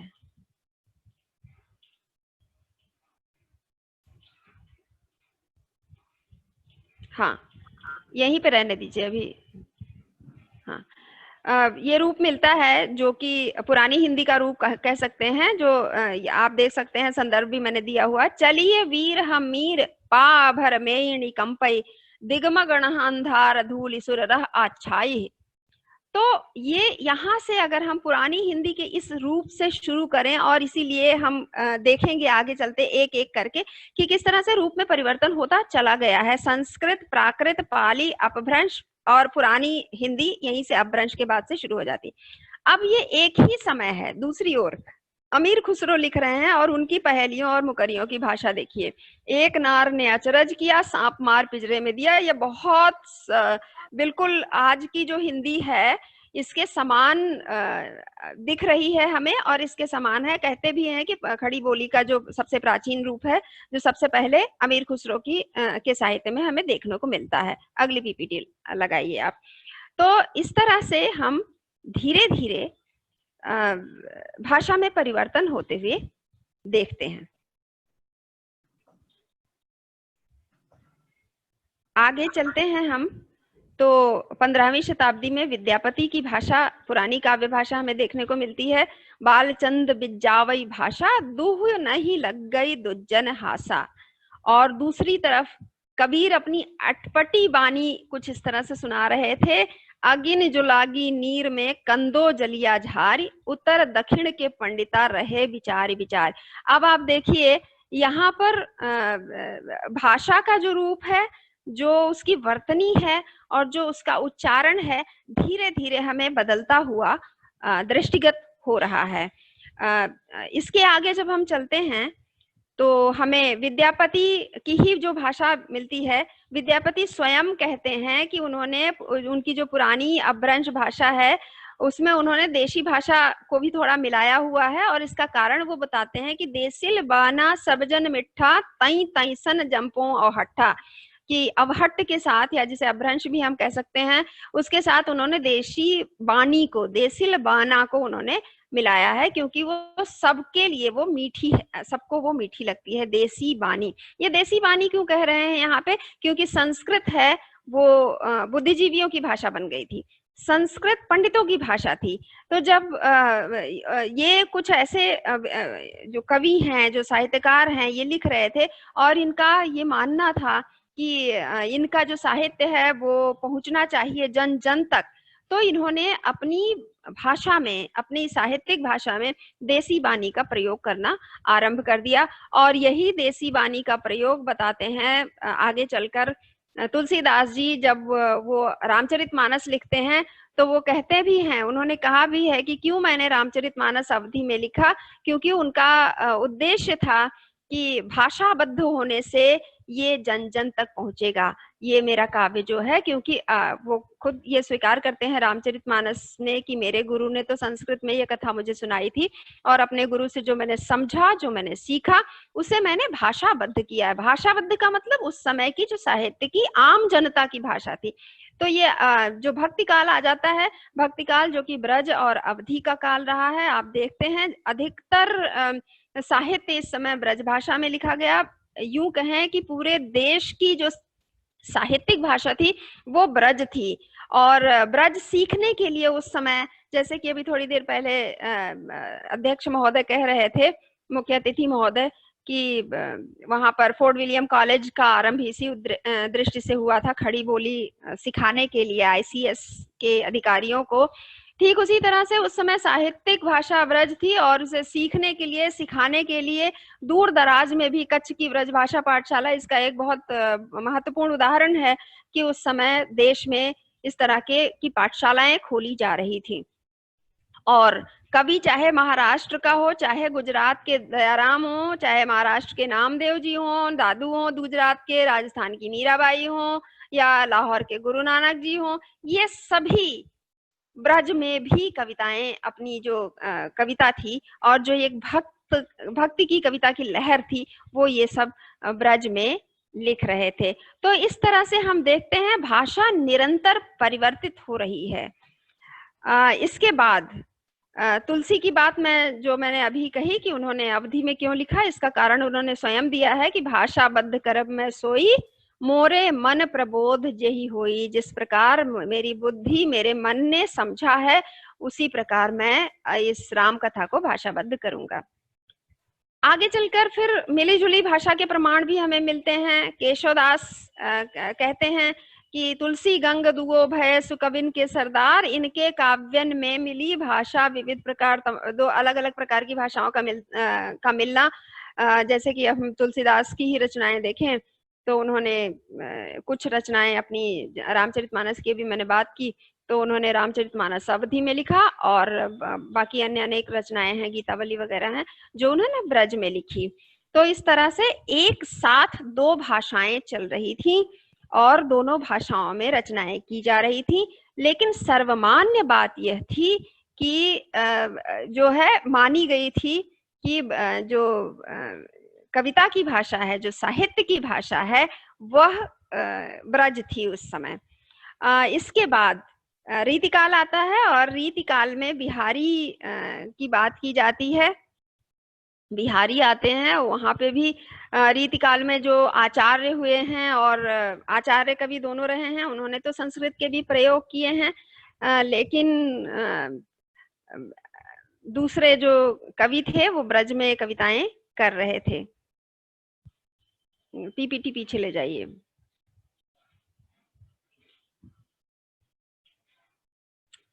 न जाने क्यों ये थोड़ा लेटेंसी देखने को मिल रही है, तो कोई बात नहीं, मुझे लगता है श्रोता अपना धैर्य बनाए रखेंगे। उसके बाद साहित्यिक हमने बात कर दी कि ब्रजभाषा ही थी साहित्यिक जो रचना थी, और उसके बाद काल आता है कि कविता की भाषा हिंग्लिश होती चली गई, जो हम आज का समय देख रहे हैं, आज जिस हम काल में जी रहे हैं। इसको मैं बहुत इसलिए भी बहुत फास्ट ले रही हूँ, बहुत तेजी से आगे बढ़ रही हूँ, क्योंकि मुझे मुख्य रूप से बात इसके गद्य के विकास पे भी करनी है, हिंदी गद्य का विकास जो रहा है और भाषा का किस तरह परिवर्तन देखने को मिला, और लिपि की भी बात करनी है मुझे, और उसके बाद मीडिया पर भी आना है। तो इंग्लिश में भी कविताएं आजकल मिलने लगी हैं, और ये एक उदाहरण मैंने लिया है संदीप कुमार सिंह के ब्लॉग से। अब देखिए, ये कह रहे हैं, बदल गया कल्चर, अपना पिता बन गए डैड हैं, फास्ट हुई अब जनरेशन, मैनर्स अपनाते बैड हैं, अपने बड़े बुजुर्ग बने अब घर के सिक्योरिटी गार्ड हैं, 2 वक्त की रोटी दे दे जो जनता के लिए वो गॉड है। अब आप देखिए, ये बिल्कुल वही बात कह रहे हैं जो अभी तक व्यावसायिकता की बात कही जा रही थी मीडिया के लिए, और वही बात कह रहे हैं। इन्हें ये भान तो है कि कल्चर बदल रहा है, लेकिन उसे कहने के लिए भी इनको शायद ये अंदर से ये इनकी चिंता भी है कि संस्कृति पर हमला हो रहा है, लेकिन उसे बताने के लिए इन्होंने पुनः अपनी भाषाई संस्कृति पर खुद ही हमला कर डाला है, बीच बीच में अंग्रेजी के शब्दों का प्रयोग करके। तो इस प्रकार संस्कृत से चलते हुए साहित्यिक भाषा भी निरंतर परिवर्तित होती हुई इंग्लिश तक आ गई है, और जो आज का हमारा समय है, ये वो समय है। अगला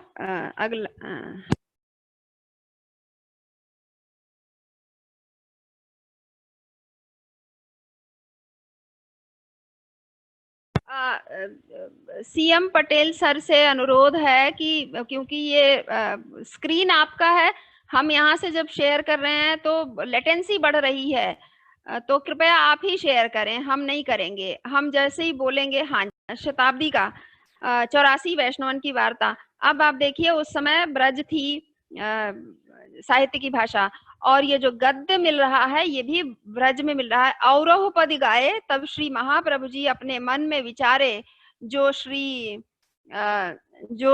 नाथ जी के यहाँ और तो सब सेवा को मंडान भयो है, पर कीर्तन को मंडान नहीं कियो है, ताते अब सूरदास को दीजिए। ये वहाँ उसका एक अंश है 84 वैष्णवन की वार्ता का। साहित्यिक भाषा ब्रज थी, पद्य और गद्य दोनों में वही प्रयोग हो रहा था। अगली पीपीटी, अगली स्लाइड पर जाइए। उसके बाद आधुनिक काल के थोड़ा पहले का संवत 1400 के आसपास का, मैं संवत का प्रयोग कर रही हूँ, ध्यान दीजिएगा, संवत और सन में कुछ 53-54 साल का अंतर है। संवत 1400 के आसपास का गद्य का नमूना हमें मिलता है, और ये भी गद्य का पुराना रूप है जो देखते हैं हम। श्री गुरु परमानंद तिनको दंडवत है, है कैसे परमानंद। अब आप देखिए खड़ी बोली हिंदी के निकट आया है ये गद्य, लेकिन अभी भी इस पर प्रभाव ब्रज का है। वाक्य संरचना भी खड़ी बोली हिंदी जो आज का जो आज की हम संरचना देख रहे हैं खड़ी बोली हिंदी का, वो हमें यहाँ पर उससे कुछ अलग देखने को मिल रहा है। श्री गुरु परमानंद तिनको दंडवत है कैसे परमानंद, आनंद स्वरूप हैं, शरीर जिन्हीं नित्य ते शरीर चैतन्य के लिए चैतन्य और आनंद में होतु है। मैं जो हूँ गोरिख सो मछिंदर नाथ को दंडवत करत हूँ, है कैसे वे मछिंदर नाथ, आत्म ज्योति निश्चल हैं, अंतःकरण जिनके अरुमूल द्वार तय छह चक्र जिनकी की तरह जाने। तो इस तरह से अब अगली स्लाइड पर जाइएगा। इस तरह से जो गद्य है वो धीरे धीरे खड़ी बोली हिंदी के निकट आता जा रहा था। अगली स्लाइड कृपया। अब आ जाते हैं हम आधुनिक काल में। लाला हीरालाल ने संवत 1852 में बोलचाल की भाषा में आईने अकबरी की भाषा वचनिका लिखी। उसकी भाषा देखिए। अब शेख अबुल फजल ग्रंथ को करता, प्रभु को नमस्कार करिके अकबर बादशाह की तारीफ लिखने को कसत करे है और कहे हैं, या की बड़ाई चेष्टा और चमत्कार कहाँ तक लिखूं, कही जात नहीं, ताते या के पराक्रम और भांति भांति के दस्तूर व मंसूबा दुनिया में प्रकट भय, ताको संक्षेप लिखत हूं। अब आप देखिए इसमें किस तरह से जो हमारे संस्कृत से हिंदी में जो देवनागरी के वर्ण आए हैं उनमें भी हमें यहाँ पर परिवर्तन देखने को मिलता है। संक्षेप और कुछ शब्द हैं जिनका उच्चरित रूप जो हमारे, मैं क्योंकि अवध से हूँ, अवधी बोलियों का जो उच्चरित रूप है, अवधी भोजपुरी या वहाँ उस तरफ की पूर्वी बोलियां जो हैं पूर्वी हिंदी की, उनके निकट है नमस्कार करिके, चमत्कार कहाँ तक लिखूं, कही जात नहीं। ये सब प्रभाव अभी भी है, लेकिन भाषा धीरे धीरे आधुनिक काल की खड़ी बोली की तरफ बढ़ रही है। अभी हम देख रहे हैं, आप अगली स्लाइड ले आइए कृपया।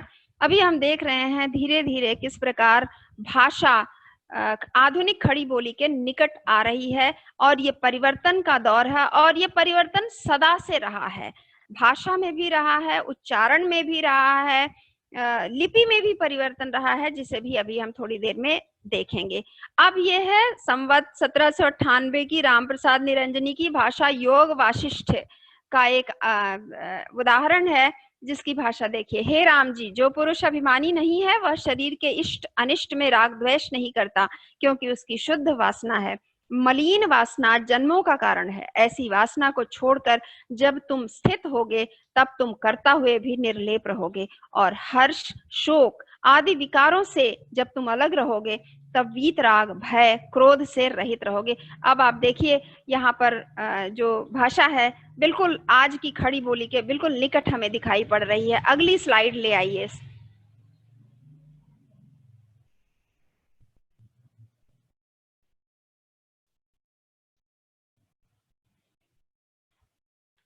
और उसके बाद आ जाता है, जिसकी अभी बात की बहुत विस्तार से राम गोपाल सिंह जी ने, भारतेंदु हरिश्चंद्र आते हैं आधुनिक काल में, और जिन्होंने भाषा को परिष्कृत करने के प्रयास आरंभ किए।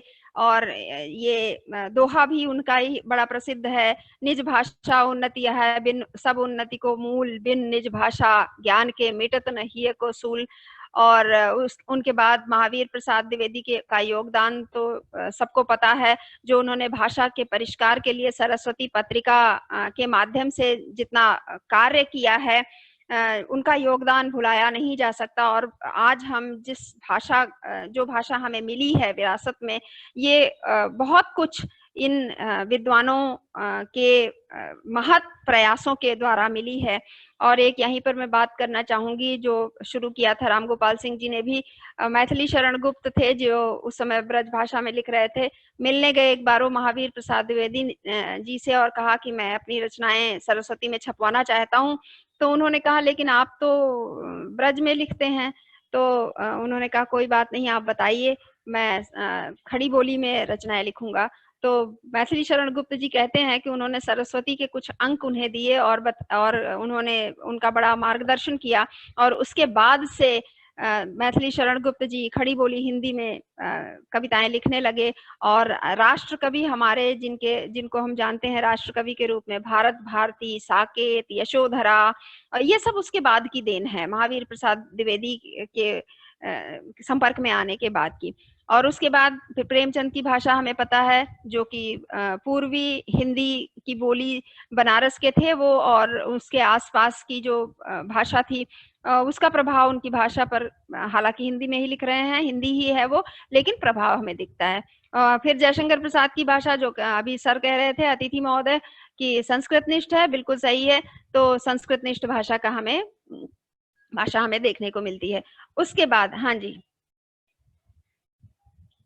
हाँ, उसके बाद अब मैं आ जाती हूँ पत्र पत्रिकाओं पर, और इसकी चर्चा हो चुकी है, इसलिए सिर्फ मैं भाषा दिखाना चाह रही हूँ इस विकास की प्रक्रिया में कि देखिए जब उदंत मार्तंड निकला संवत 1883 में, तो उसकी भाषा उस समय कैसी थी। यह उदंत मार्तंड अब पहल हिंदुस्तानियों के हित के हेतु जो आज तक किसी ने नहीं चलाया, पर अंग्रेजी ओ पारसी और नहीं ओ पारसी ओ बंगले में जो समाचार का कागज छपता है, उसका सुख उन बोलियों के जानने, यहाँ जानने नहीं, जानने ओ पढ़ने वालों को ही होता है। मतलब जैसा बोला जा रहा था वहां पर, वैसा ही वो लिख भी रहे थे, जानने ओ पढ़ने वालों को ही होता है।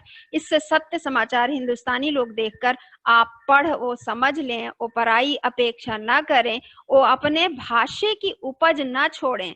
इसलिए अपने भाषा की उपज, जो हमारी अपनी भाषा से उपजा है, जो पत्र आपको जो समाचार है, जो सूचनाएं हैं, वो अपनी भाषा में मिले, इस उद्देश्य से श्रीमान गवर्नर जनरल बहादुर की आयस से ऐसे साहस में चित्त लगाए के एक प्रकार से यह नया ठाटा, अब देखिए उदंत मार्तंड जो हिंदी का पहला अखबार है, उसकी भाषा का रूप, और आज जो हम जिस भाषा का व्यवहार करते हैं उस भाषा का रूप, कितना अंतर है। अगली स्लाइड ले आइए कृपया, जो हमें देखने को मिलता है। और फिर हमारे सामने वो व्यावसायिकता आ जाती है, जिसकी बात मैं जब से मुझे लगता है ये कार्यशाला जब से चल रही है, अधिकतर विद्वानों ने, जब मीडिया की बात आती है तो व्यावसायिकता की बात करते हैं। और ये आपके समक्ष विज्ञापन चलाएं जरा, ये जो विज्ञापन है देखिए, भले ही व्यावसायिकता आई, लेकिन विज्ञापनों की भाषा में और क्या क्या परिवर्तन आए। व्यावसायिकता आई, वो विज्ञापन दें, वहां तक तो ठीक है, इस पर मैं चर्चा भी करूंगी, लेकिन देखिए मुझे आवाज नहीं आ रही है इसकी। इम्यूनिटी वाला ये ड्रिंक है। अब आप देखिए कि इसमें हिंदी बोली जा रही है, हिंदी का विज्ञापन है, ये हिंदी के चैनलों पर ये दिखाया जाएगा, रोमन लिपि में। मैं राइट, अनम्यूट हूं ना।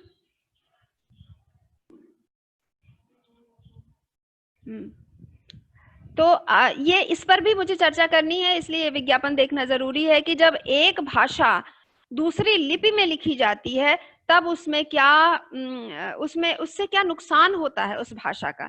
क्योंकि ये हम सब जानते हैं, आप सभी श्रोता जितने लोग भी मुझसे जुड़े हुए हैं, आप सभी हिंदी साहित्य से जुड़े हुए लोग हैं, बिल्कुल जानते हैं कि रोमन लिपि की जो ध्वनियां हैं, उनके जो वर्ण हैं, उनके पास उतनी उनके चिन्ह नहीं है जितने हमारे हिंदी के वर्ण हैं। तो जब हमारे वर्णों को चिन्हों की कमी पड़ती है, तो हमें वहां पर एक चिन्ह से कई बार दो ध्वनियों का काम चलाना पड़ता है। और यही वजह होती है कि हमें कई बार अनुमान से, जब हिंदी रोमन में लिखी हुई मिलती है, तो हमें अनुमान से उसे पढ़ना पड़ता है और उसे समझना पड़ता है। अगले स्लाइड पर आइए कृपया।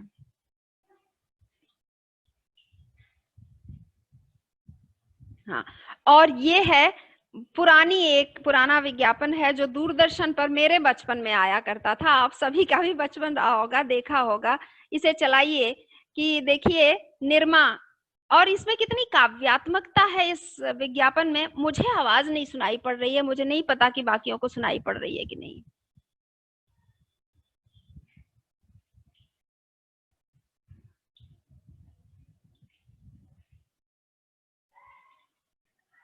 विज्ञापन की आवाज नहीं सुनाई दे रही है। अच्छा, मुझे नहीं आ रही है, ठीक है, बाकी लोगों को सुनाई दे रहा है, बढ़िया। अब आप देखें इस विज्ञापन में की जो अंतिम 2 पंक्तियां हैं वो कहती हैं, निरमा ने बांधा समा, वॉशिंग पाउडर निरमा। निरमा ने बांधा समा, काव्यात्मकता लाए हैं, लेकिन तुकांतता के लिए वॉशिंग पाउडर निरमा बीच में अंग्रेजी के शब्दों को डाल दिया गया है। आगे चलिए, अगला उदाहरण हम देखेंगे।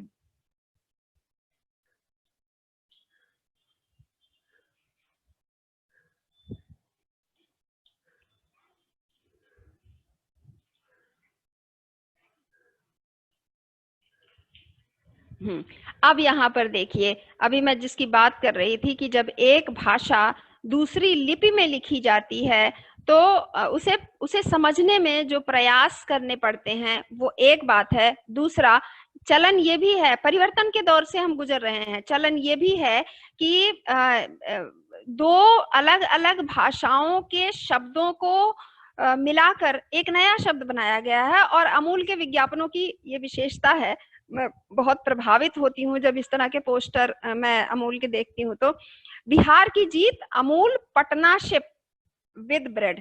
पटना शिप अब कहाँ से बनाया, पार्टनरशिप से पटना शिप बना दिया। और देखिए एक अलग एक नया शब्द बन गया है। भाषा हिंदी है, लिपि रोमन है।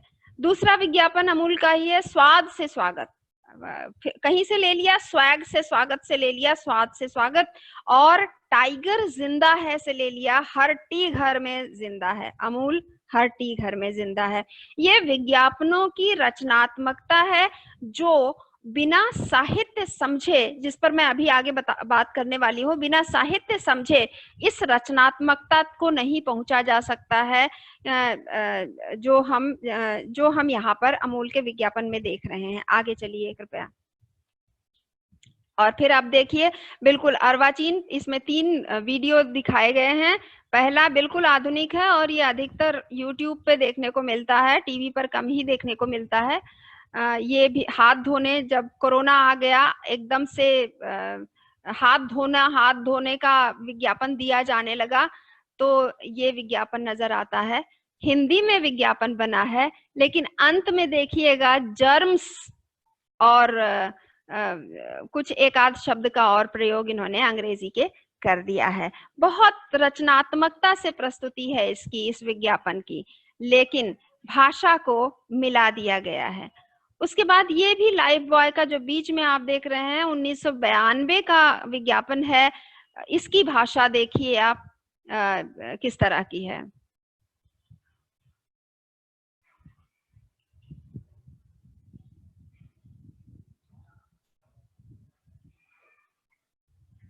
पुराना विज्ञापन है, वीडियो बहुत अच्छा नहीं है,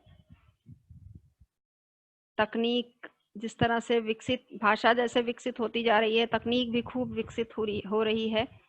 तो आज के विज्ञापनों के वीडियो की जो स्पष्टता है वो यहाँ नहीं देखने को मिल रही है, लेकिन मेरा उद्देश्य सिर्फ भाषा पे बात करना है।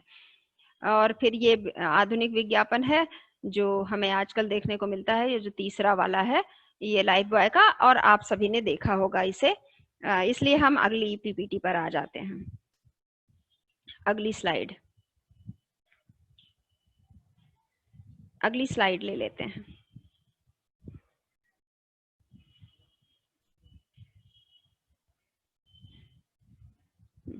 अब देखिए ये बहुत महत्वपूर्ण है, अभी मत चलाइए, 2 मिनट रुक जाइए, जब मैं कहूँ तब चलाइए।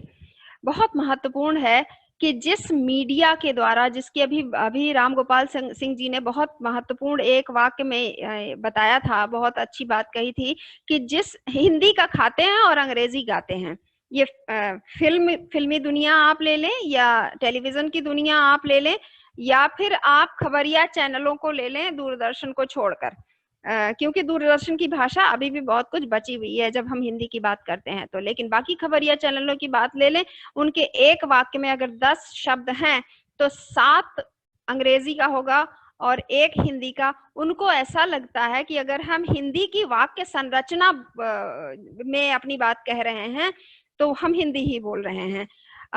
फिल्मों ने अधिकतर किया है कि या तो उन्होंने इतनी कृत्रिम हिंदी दिखाया है फिल्मों में जो हिंदी का परिहास उड़ाती हुई सी प्रकट होती है हमें। और ये चुपके चुपके फिल्म का एक छोटा सा अंश है। धर्मेंद्र आते हैं और किस प्रकार, आप कृपया चलाइए, वीडियो चलाइए, लोग देखें, सुने इसको, किस तरह से कृत्रिमता दिखाई गई है। वो शब्द दिखाए गए हैं जिनका हम प्रयोग अपने आम व्यवहार में नहीं करते हैं, हिंदी साहित्यिक हिंदी में भी नहीं करते हैं।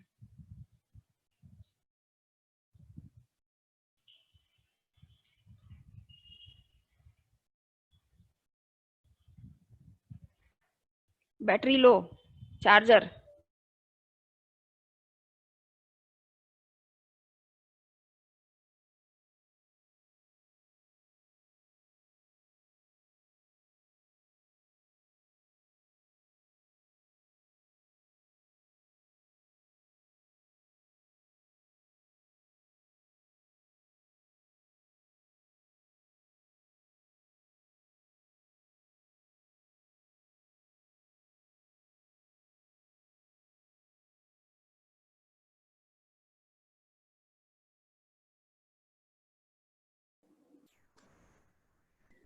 आवाज मैडम शायद निकल गई हैं, अभी उनका ऑफ हो गया है, इस कारण से अभी वापस जुड़ रही है मैडम। डॉक्टर चिराग सर रखिए, तब आवाज पहुंचेगी। वीडियो नहीं, आवाज नहीं आ रही है हम लोगों तक।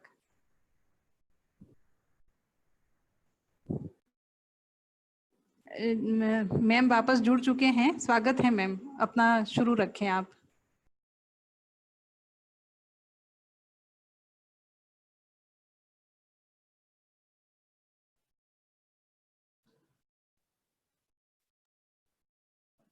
आ रही है तुम्हारे मैके से आया, उसे मिल तो लो। बैठो बैठो।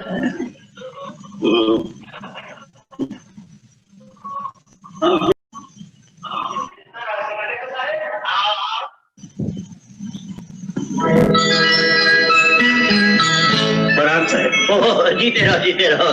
ये है मेरी। मैं जानता हूँ साहब। क्या जानते हो? आपकी ज्येष्ठा सुपुत्री रूपा जी। सुपुत्री नहीं, मेरी धर्मपत्नी है भाई। क्षमा कीजिएगा, हाँ याद आया, हरिपत भैया बोलते थे आपकी सुपुत्री तो शिमला में पढ़ती है। क्षमा कीजिएगा। अरे मैं भूल गया, क्या नाम लिखा था अपना? जी श्री प्यारे मोहन इलाहाबादी। विवाहित हो या अकेले? अभी तो अकेला ही हूँ साहब।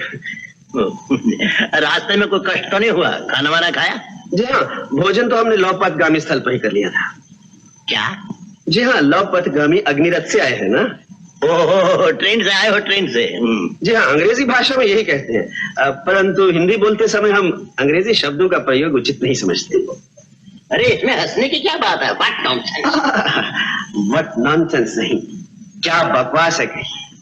हिंदी बोलते समय अंग्रेजी के शब्दों का प्रयोग अच्छा नहीं लगता।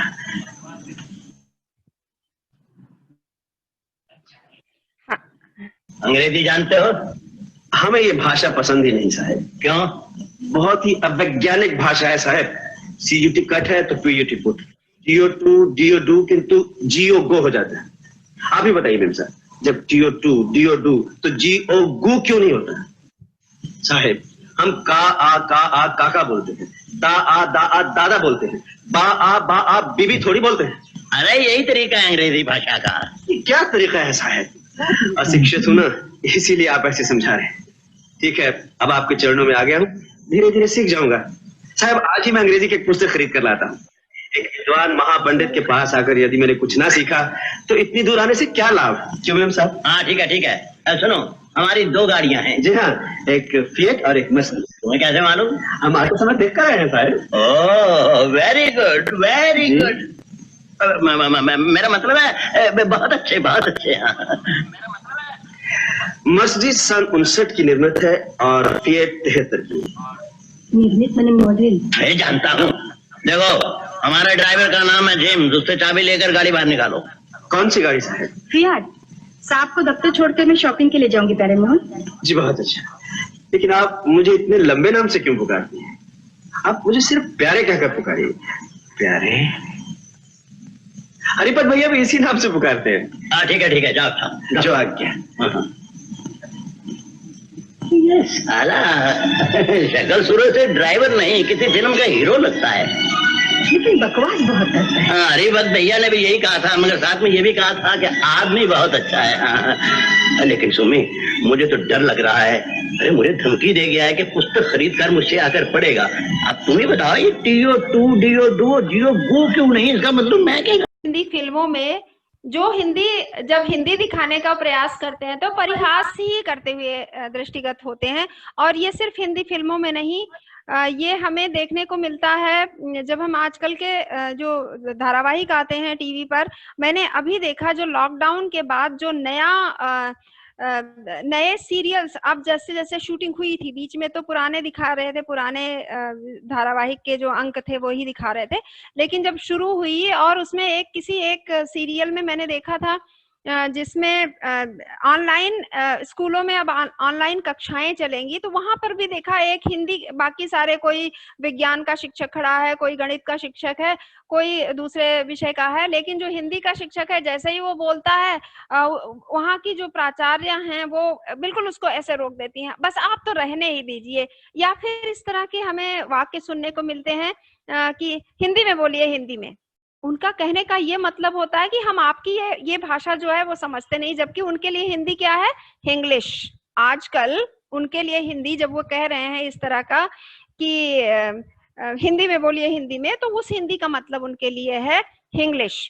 कि अब ये वाली हिंदी हमें तो समझ में नहीं आती। भाई क्यों नहीं आती है? क्योंकि जो यही आजकल अभी पिछले कुछ दिनों से कुंजन आचार्य जी ने जो बात उठाई, संजय वर्मा जी ने जो बात कही, जो बातें हो रही थी कि अब ये एक तरह से प्रतिष्ठा का सवाल बन गया है। अगर आप खाली हिंदी बोल रहे हैं और आप को अपनी बात हिंदी में ही कह रहे हैं, अंग्रेजी के शब्दों का प्रयोग नहीं कर रहे हैं, इसका मतलब आप बस फिसड्डी किस्म के कोई हैं, पिछड़े हुए सी हैं, और उसी में अगर आप दो चार शब्द अंग्रेजी के डाल दें, अंग्रेजी का छौंक लगा दें, तब आप वास्तव में पढ़े लिखे हैं। जबकि मेरा जो विचार है व्यक्तिगत रूप से, मैं यहाँ पर ये कहना चाहूंगी और जोर देकर कहना चाहूंगी कि इस तरह के प्रयोग वही करते हैं जिनको कोई भी भाषा नहीं आती। और बड़े दुख की बात है कि इस समय हम भाषा की दरिद्रता के युग में जी रहे हैं। बहुत कम ऐसे लोग बचे हैं। अंग्रेजी सीखना ना सीखना यहाँ ये प्रश्न नहीं है। यहाँ प्रश्न है कि आप जो भाषा बोल रहे हैं, क्या वह भाषा आपको आती है? क्या आप अगर गुजराती बोल रहे हैं तो सिर्फ और सिर्फ गुजराती में अपनी बात कह सकते हैं? क्या आप अगर सिर्फ हिंदी बोल रहे हैं तो सिर्फ और सिर्फ हिंदी में अपनी बात कह सकते हैं? क्या आप अंग्रेजी जब बोल रहे हैं तो क्या आप सही अंग्रेजी बोल पा रहे हैं, या फिर आपको सिर्फ खिचड़ी ही बनानी आती है? तो हम ये जो इंग्लिश नाम दिया गया है, वास्तव में ये खिचड़ी काल है। और सधुक्कड़ी हिंदी और खिचड़ी भाषा जो आचार्य रामचंद्र शुक्ल ने कबीर के लिए प्रयुक्त किया था, वो वास्तव में हमें आज देखने को मिलती है। और अब बहुत सही है, अगली स्लाइड पर हम आ चुके हैं। फिल्मी गीतों के, अब आप देखिए युग परिवर्तन जो हो रहा है, जो समय बदल रहा है, उसमें भाषा और भाव और जिस तरह से समाज में परिवर्तन आ रहा है, जो सांस्कृतिक बदलाव हमें देखने को मिल रहा है, वो हमें फिल्मों के गीतों में भी देखने को मिल रहा है। अब आप देखिए मेरी जो बातें हैं उन्हें सुनकर उसके बाद हम वीडियो देखेंगे। ये पहला जो हमें जो दिख रहा है वीडियो, ये मुगले आजम फिल्म का है, आप सभी जानते हैं। यहाँ पे भी एक तरह से देखा जाए तो नारी चेतना और एक स्त्री पात्र को सामने मतलब प्रमुखता देकर इसका फिल्मांकन किया गया है। और दूसरा है जो आज का है, आप देखेंगे उस वीडियो को, और वही नारी चेतना हमें आगे आकर देखने को मिलती है। सैया जी से आज मैंने ब्रेकअप कर लिया, आप अब इसकी भाषा देखिए क्या हो गई है। ना तो यहाँ पर कवित्व बचा है, ना तो यहाँ पर साहित्य बचा है, और संस्कृति तो है ही बिल्कुल, जो आज की जो मेट्रो जिसको कल्चर या संस्कृति हम कहें तो वो है। बहुत मैंने काट दिया है, सिर्फ एक एक लाइन इन वीडियोस में है इन गीतों के, जरूर देखें। पहला वीडियो जो मुगले आजम का है, कृपया चलाएं।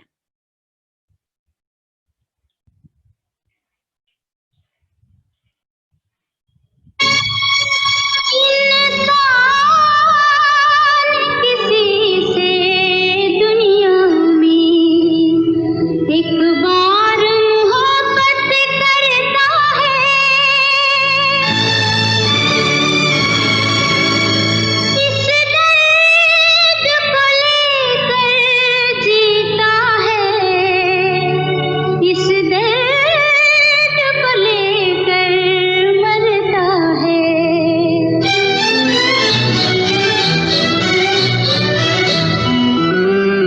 प्यार किया तो डरना क्या, जब प्यार किया तो डरना क्या, प्यार किया कोई चोरी नहीं की, प्यार किया कोई चोरी नहीं की, छुप छुप आए भरना क्या, जब प्यार किया जी दूसरा गीत चलाएं। क्या, प्यार किया तो डरना क्या, जब प्यार किया तो डरना क्या। अरे छोड़ छाड़ गए अपने सलीम की गली,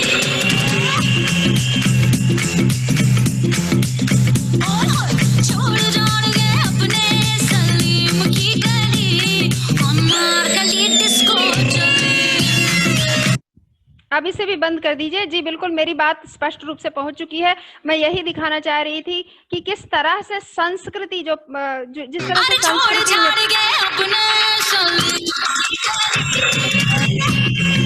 आप वीडियो की आवाज बंद कर दें। हाँ जी, तो किस तरह से ये जो सांस्कृतिक परिवर्तन देखने को मिल रहा है, ये गीतों के भाव और भाषा दोनों में देखने को मिल सकता है।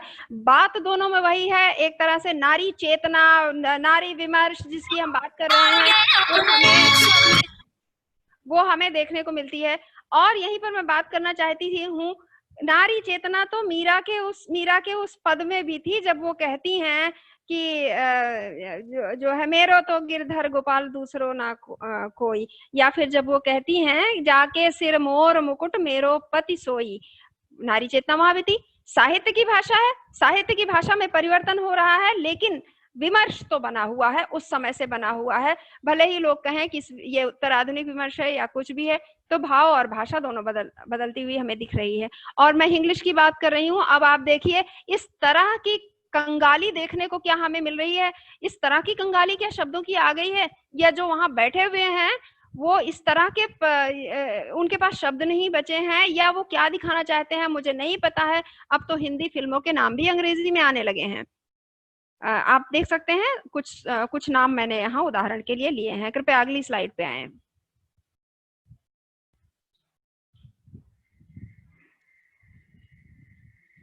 अब मैं ये बताना चाह रही हूँ, भाषा के दो रूप होते हैं, मौखिक और लिखित। मौखिक भाषा में निरंतर परिवर्तन होता आ रहा है, जिसे हमने अभी तक देखा, चाहे वो साहित्य की भाषा हो, चाहे वो मीडिया की भाषा हो। और इसी तरह से हमें लिपियों में भी परिवर्तन देखने को मिलता है। देवनागरी जो आज हम रूप देख रहे हैं, ये वस्तुतः ब्राह्मी के जो अक्षर हैं, ब्राह्मी के जो लिपि चिन्ह हैं, उनका ही विकसित परिवर्तित रूप है।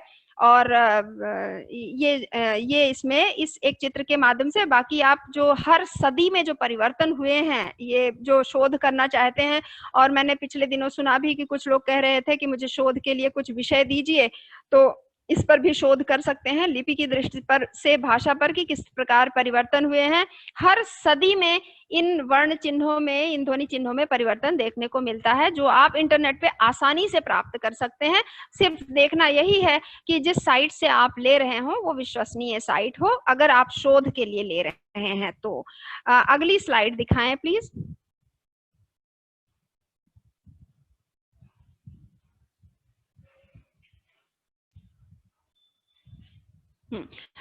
ये एक नमूना बहुत महत्वपूर्ण है कि आज जो मैंने उस विज्ञापन में दिखाने का प्रयास किया कि अमूल का विज्ञापन है और अमूल के उस विज्ञापन में हिंदी भाषा रोमन लिपि में लिखी हुई दिखाई दे रही है। और अब आजकल ये होता ही जा रहा है कि हम चैट करते हैं अपने मित्रों के साथ, चाहे वो फेसबुक पर कुछ लिख रहे हों या हम इस पर व्हाट्सएप पर कुछ लिख रहे हों, तो हम अपनी बात रोमन में लिखते हैं। आप कैसे हैं के लिए AAPKISE इस तरह से हम रोमन में लिखते हैं। ऐसा प्रयोग पहले भी, ऐसा उदाहरण हमें पहले का भी मिलता है। ये देखिए, संस्कृत के मंत्र हैं, श्लोक हैं जो हमें उर्दू फारसी की लिपि में लिखे हुए मिलते हैं। और ये कश्मीर से मैंने कश्मीर की एक हमारी एक्चुअली जो गुरु हैं वस्तव, उनसे मैंने मंगाया इसको। तो देखिए, आयात वरदा देवी त्रयक्षरा ब्रह्मवादिनी गायत्री छंदसा मातर ब्रह्मा योने नमोस्तुते। ये वही 30वां श्लोक है जिसे मैंने यहाँ पर दिखाने का उससे कलम से स्याही से निशान लगाकर दिखाने का प्रयास किया है। आप समझ सकते हैं, देख सकते हैं इसको। तो संस्कृत फारसी लिपि में भी लिखी जा रही थी। तो ये जो लिपि का परिवर्तन हम देख रहे हैं कि आजकल हिंदी के लिए रोमन का प्रयोग हो रहा है, तो ये जिस समय की जो लिपि शासक की लिपि थी, शासक की भाषा की लिपि थी, वो हमें पहले भी देखने को मिलता है। आगे चलिए कृपया। अगली स्लाइड। तो अब यहाँ पर ये चर्चा की बात ये है, ये हमने विकास देखा, उदाहरणों के साथ देखा। तो फिर ये प्रश्न हो सकता है श्रोताओं का, दर्शकों का, शोधार्थियों का, विद्यार्थियों का, कि तो फिर चिंता की क्या बात है, ये तो हमेशा से होता रहा है। एक भाषा का परिवर्तित रूप हमें देखने को मिला, लिपि भी अलग, एक भाषा के लिए किसी दूसरी लिपि का प्रयोग भी हमें देखने को मिला, तो चिंता किस बात की है? चिंता की बात ये है कि आज का जो परिवर्तन है वो हमारी संस्कृति पर हमला है। क्यों है, कैसे है, मैं बता देती हूँ। भाषा संस्कृति की वाहक है। हमारे भाषा जो है वह भारतीय भाषा, भारतीय दर्शन का भी आधार है, भारत की भाषा, भारत की पहचान भी है। अब आप देखिए, आप बताइए, क्या हमारे जिस भी भाषा का प्रयोग हम हिंदी की संस्कृति बताने के लिए करते हैं, क्या उनके पास उतने शब्द हैं? यहाँ पर मैं एक उदाहरण देना चाहूंगी। एक है स्टैनफोर्ड यूनिवर्सिटी के, स्टैनफोर्ड विश्वविद्यालय के विद्वान हैं स्टैटन हावली, डॉक्टर स्टैटन हावली हैं। उन्होंने हमारे सूरदास का जो सूर सागर है उसका अंग्रेजी में अनुवाद किया, और अंग्रेजी में अनुवाद किया तो उसमें उन्होंने, क्योंकि आजकल बहुत सारे लोग गूगल से भी सहायता ले रहे हैं अनुवाद के लिए, तो उन्होंने जो व्यक्तिगत को, जो कहते हैं ना व्यक्तिवाचक संज्ञाएं होती हैं, जो नाम हैं, उनका भी अनुवाद कर डाला। और हमारे लिए चिंता की बात यह है, हमें अंग्रेजी भी जानने की जरूरत है क्योंकि वहां पर क्या हो रहा है ये भी हमें जानना पड़ेगा। तो हमारे लिए चिंता की बात यह है कि सबसे पहला काम उन्होंने ये किया कि सूर सागर का अनुवाद करके सोर्स ओशन लिख लिया। अब आप बताइए जरा, ये मुझे पता, अच्छा पहले पेज पर सोर्स ओशन अंग्रेजी में लिखा है, तो कहीं तो वो हिंदी में भी लिख सकते थे कि सूर सागर का है ये, लेकिन कहीं भी आपको जो मुख्य पृष्ठ है उस पुस्तक का, उसमें कहीं देखने को नहीं मिलेगा कि सूर सागर, वो सोर्स ओशन है। आज के 50 साल बाद जो विद्यार्थी आगे चलकर पढ़ेगा, उसे सूरदास का ग्रंथ है सूर सागर ये पता नहीं होगा, वो सोर्स ओशन जानेगा। दूसरी जो सबसे बड़ी चिंता है उसमें, मैं पढ़ ही नहीं पाई उसको, इतनी मुझे परेशानी हुई उसको पढ़ते पढ़ते, कि उसमें उन्होंने कृष्ण के नामों का अनुवाद कर डाला है। उन्होंने कृष्ण के लिए द ब्लैक वन, मोहन के लिए द माइंड बेग्युलर, और भी पता नहीं क्या क्या किन किन शब्दों का प्रयोग किया है, जो मेरे लिए बड़ा कष्टकारी था, मैं नहीं पढ़ सकी उसको आगे। दूसरी चीज उन्होंने क्या किया है, जो हमारे मुहावरे हैं, देखिए ये है संस्कृति। भाषा की अपनी एक संस्कृति होती है, भाषा की अपनी लोकोक्तियां होती हैं, भाषा के अपने मुहावरे होते हैं जो उसी भाषा में अनुकूल पड़ते हैं जब उसका साथ उसका प्रयोग होता है। और उन्होंने क्या किया है, अब जैसे ना एक मुहावरा है, एक उसमें प्रयोग करते हैं कि गोपियों के गले का हार हैं भगवान कृष्ण, सूरदास के किसी पद में इस तरह का प्रयोग मिलता है हमें, उन्होंने उसको गार्लैंड ऑफ फ्लावर्स लिख दिया है। उन्हें नहीं पता गले का हार जो मुहावरा है उसका मतलब है कि अत्यंत निकट होना, बहुत प्रिय होना, नहीं, उन्होंने उसे गार्लैंड ऑफ फ्लावर्स लिख दिया है। अब आप बताइए कि जब आप हिंदी अंग्रेजी में लिखेंगे या हिंदुस्तान की और भारतीय संस्कृति की बातों को, चाहे वो खबरिया चैनल हो, चाहे वो फिल्में हो, चाहे वो टीवी के धारावाहिक हो, उन्हें आप अंग्रेजी में बताने का प्रयास करेंगे, और या जिस तरह की टूटी फूटी भाषा का, आप खिचड़ी भाषा का आज आप प्रयोग कर रहे हैं, उसमें बताने का प्रयास करेंगे, तो क्या आप उसे सही रूप में प्रस्तुत कर पाएंगे? क्या रोमन के पास हिंदी की सभी ध्वनियों के लिए चिन्ह हैं?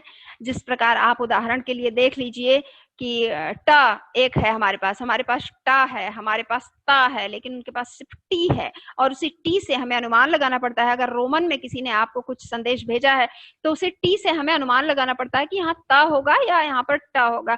अब मेरी अपनी भाषा है हिंदी, तो मैं तो शायद जान सकती हूँ, उसे अनुमान भी लगा सकती हूँ, लेकिन जिसकी भाषा हिंदी नहीं होगी, जो रोमन में हिंदी पढ़ेगा, वो क्या सही रूप में हिंदी सीख पाएगा?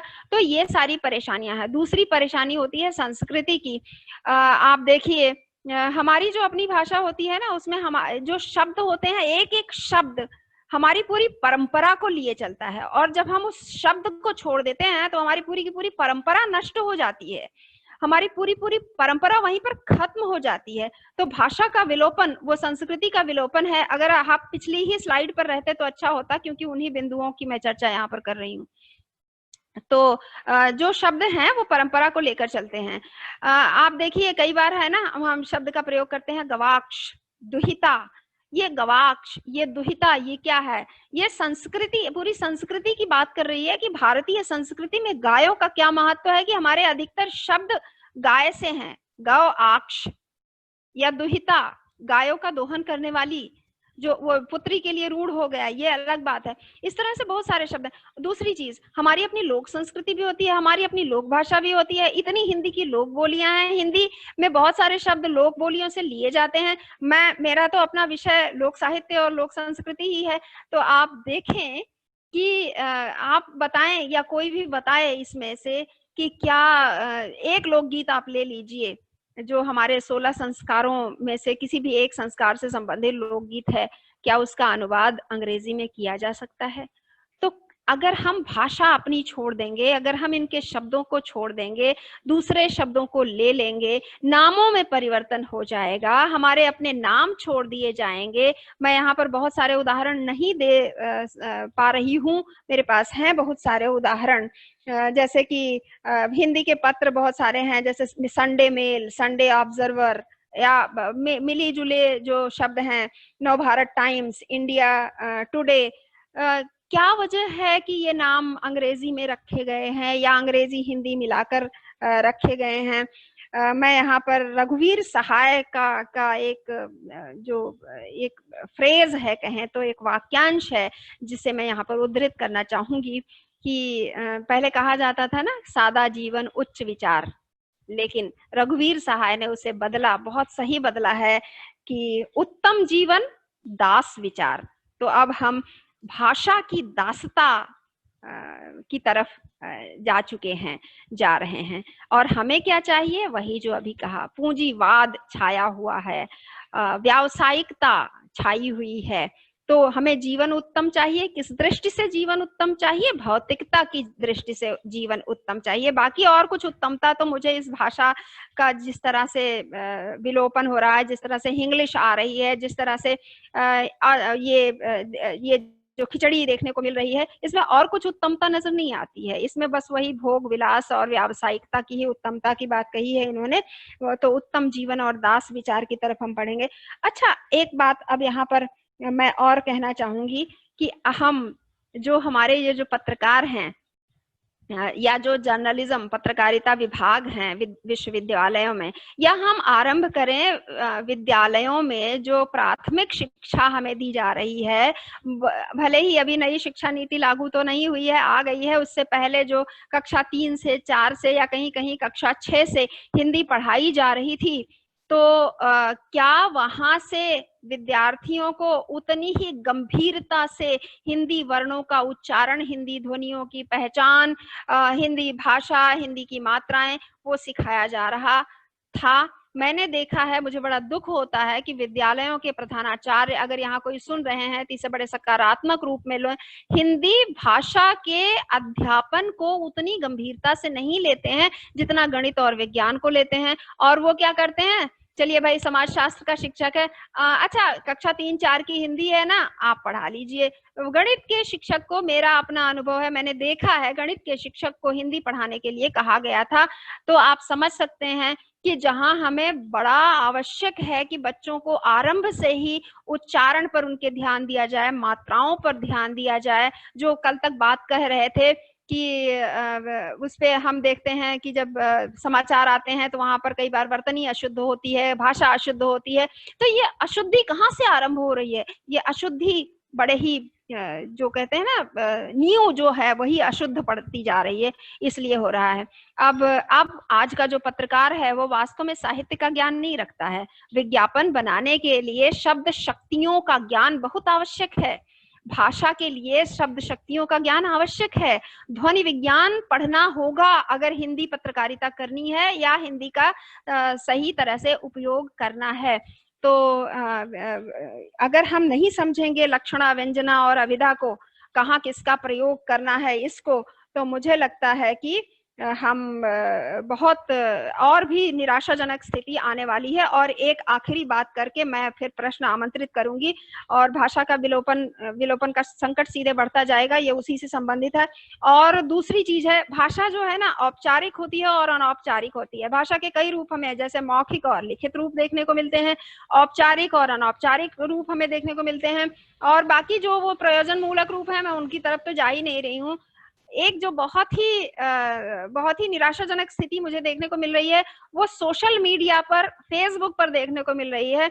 वहां पर टिप्पणी करने के लिए लोग किस तरह की अभद्रता तक और अश्लीलता तक गिर जाते हैं, ये बड़ा दुखद है। हम भूल जाते हैं कि हम एक ऐसे मंच पर हैं जहां बहुत सारे लोग हमें देख रहे हैं, तो हमें पढ़ रहे हैं, तो हम वहां पर जो ये ट्रोलिंग जिसको कहते हैं, ट्रोलिंग पर उतर आते हैं सीधे सीधे, बिना किसी पड़ताल के, बिना कुछ संदर्भों को जाने हुए, और अभद्र भाषा का प्रयोग करने लगते हैं, अश्लील शब्दों का प्रयोग करने लगते हैं, गाली गलौज तक होने लगता है। ये निराशाजनक है। मुझे लगता है अगर हम इस तरह के वर्कशॉप से, इस तरह की कार्यशालाओं से, इस तरह के मंचों से, इस तरह की ई संगोष्ठियों से अगर हम कुछ वैचारिक परिवर्तन ला सकें तो ये बहुत महत्वपूर्ण होगा। बहुत बहुत धन्यवाद मुझे सुनने के लिए। प्रश्न आमंत्रित है। धन्यवाद मैडम, आपने बहुत ही सारगर्भित तरीके से प्रश्न आमंत्रित हैं। अगर वे चर्चा में भागीदारी करना चाहें, प्रतिभागी अगर चर्चा में भागीदारी करना चाहें तो सादर आमंत्रित हैं।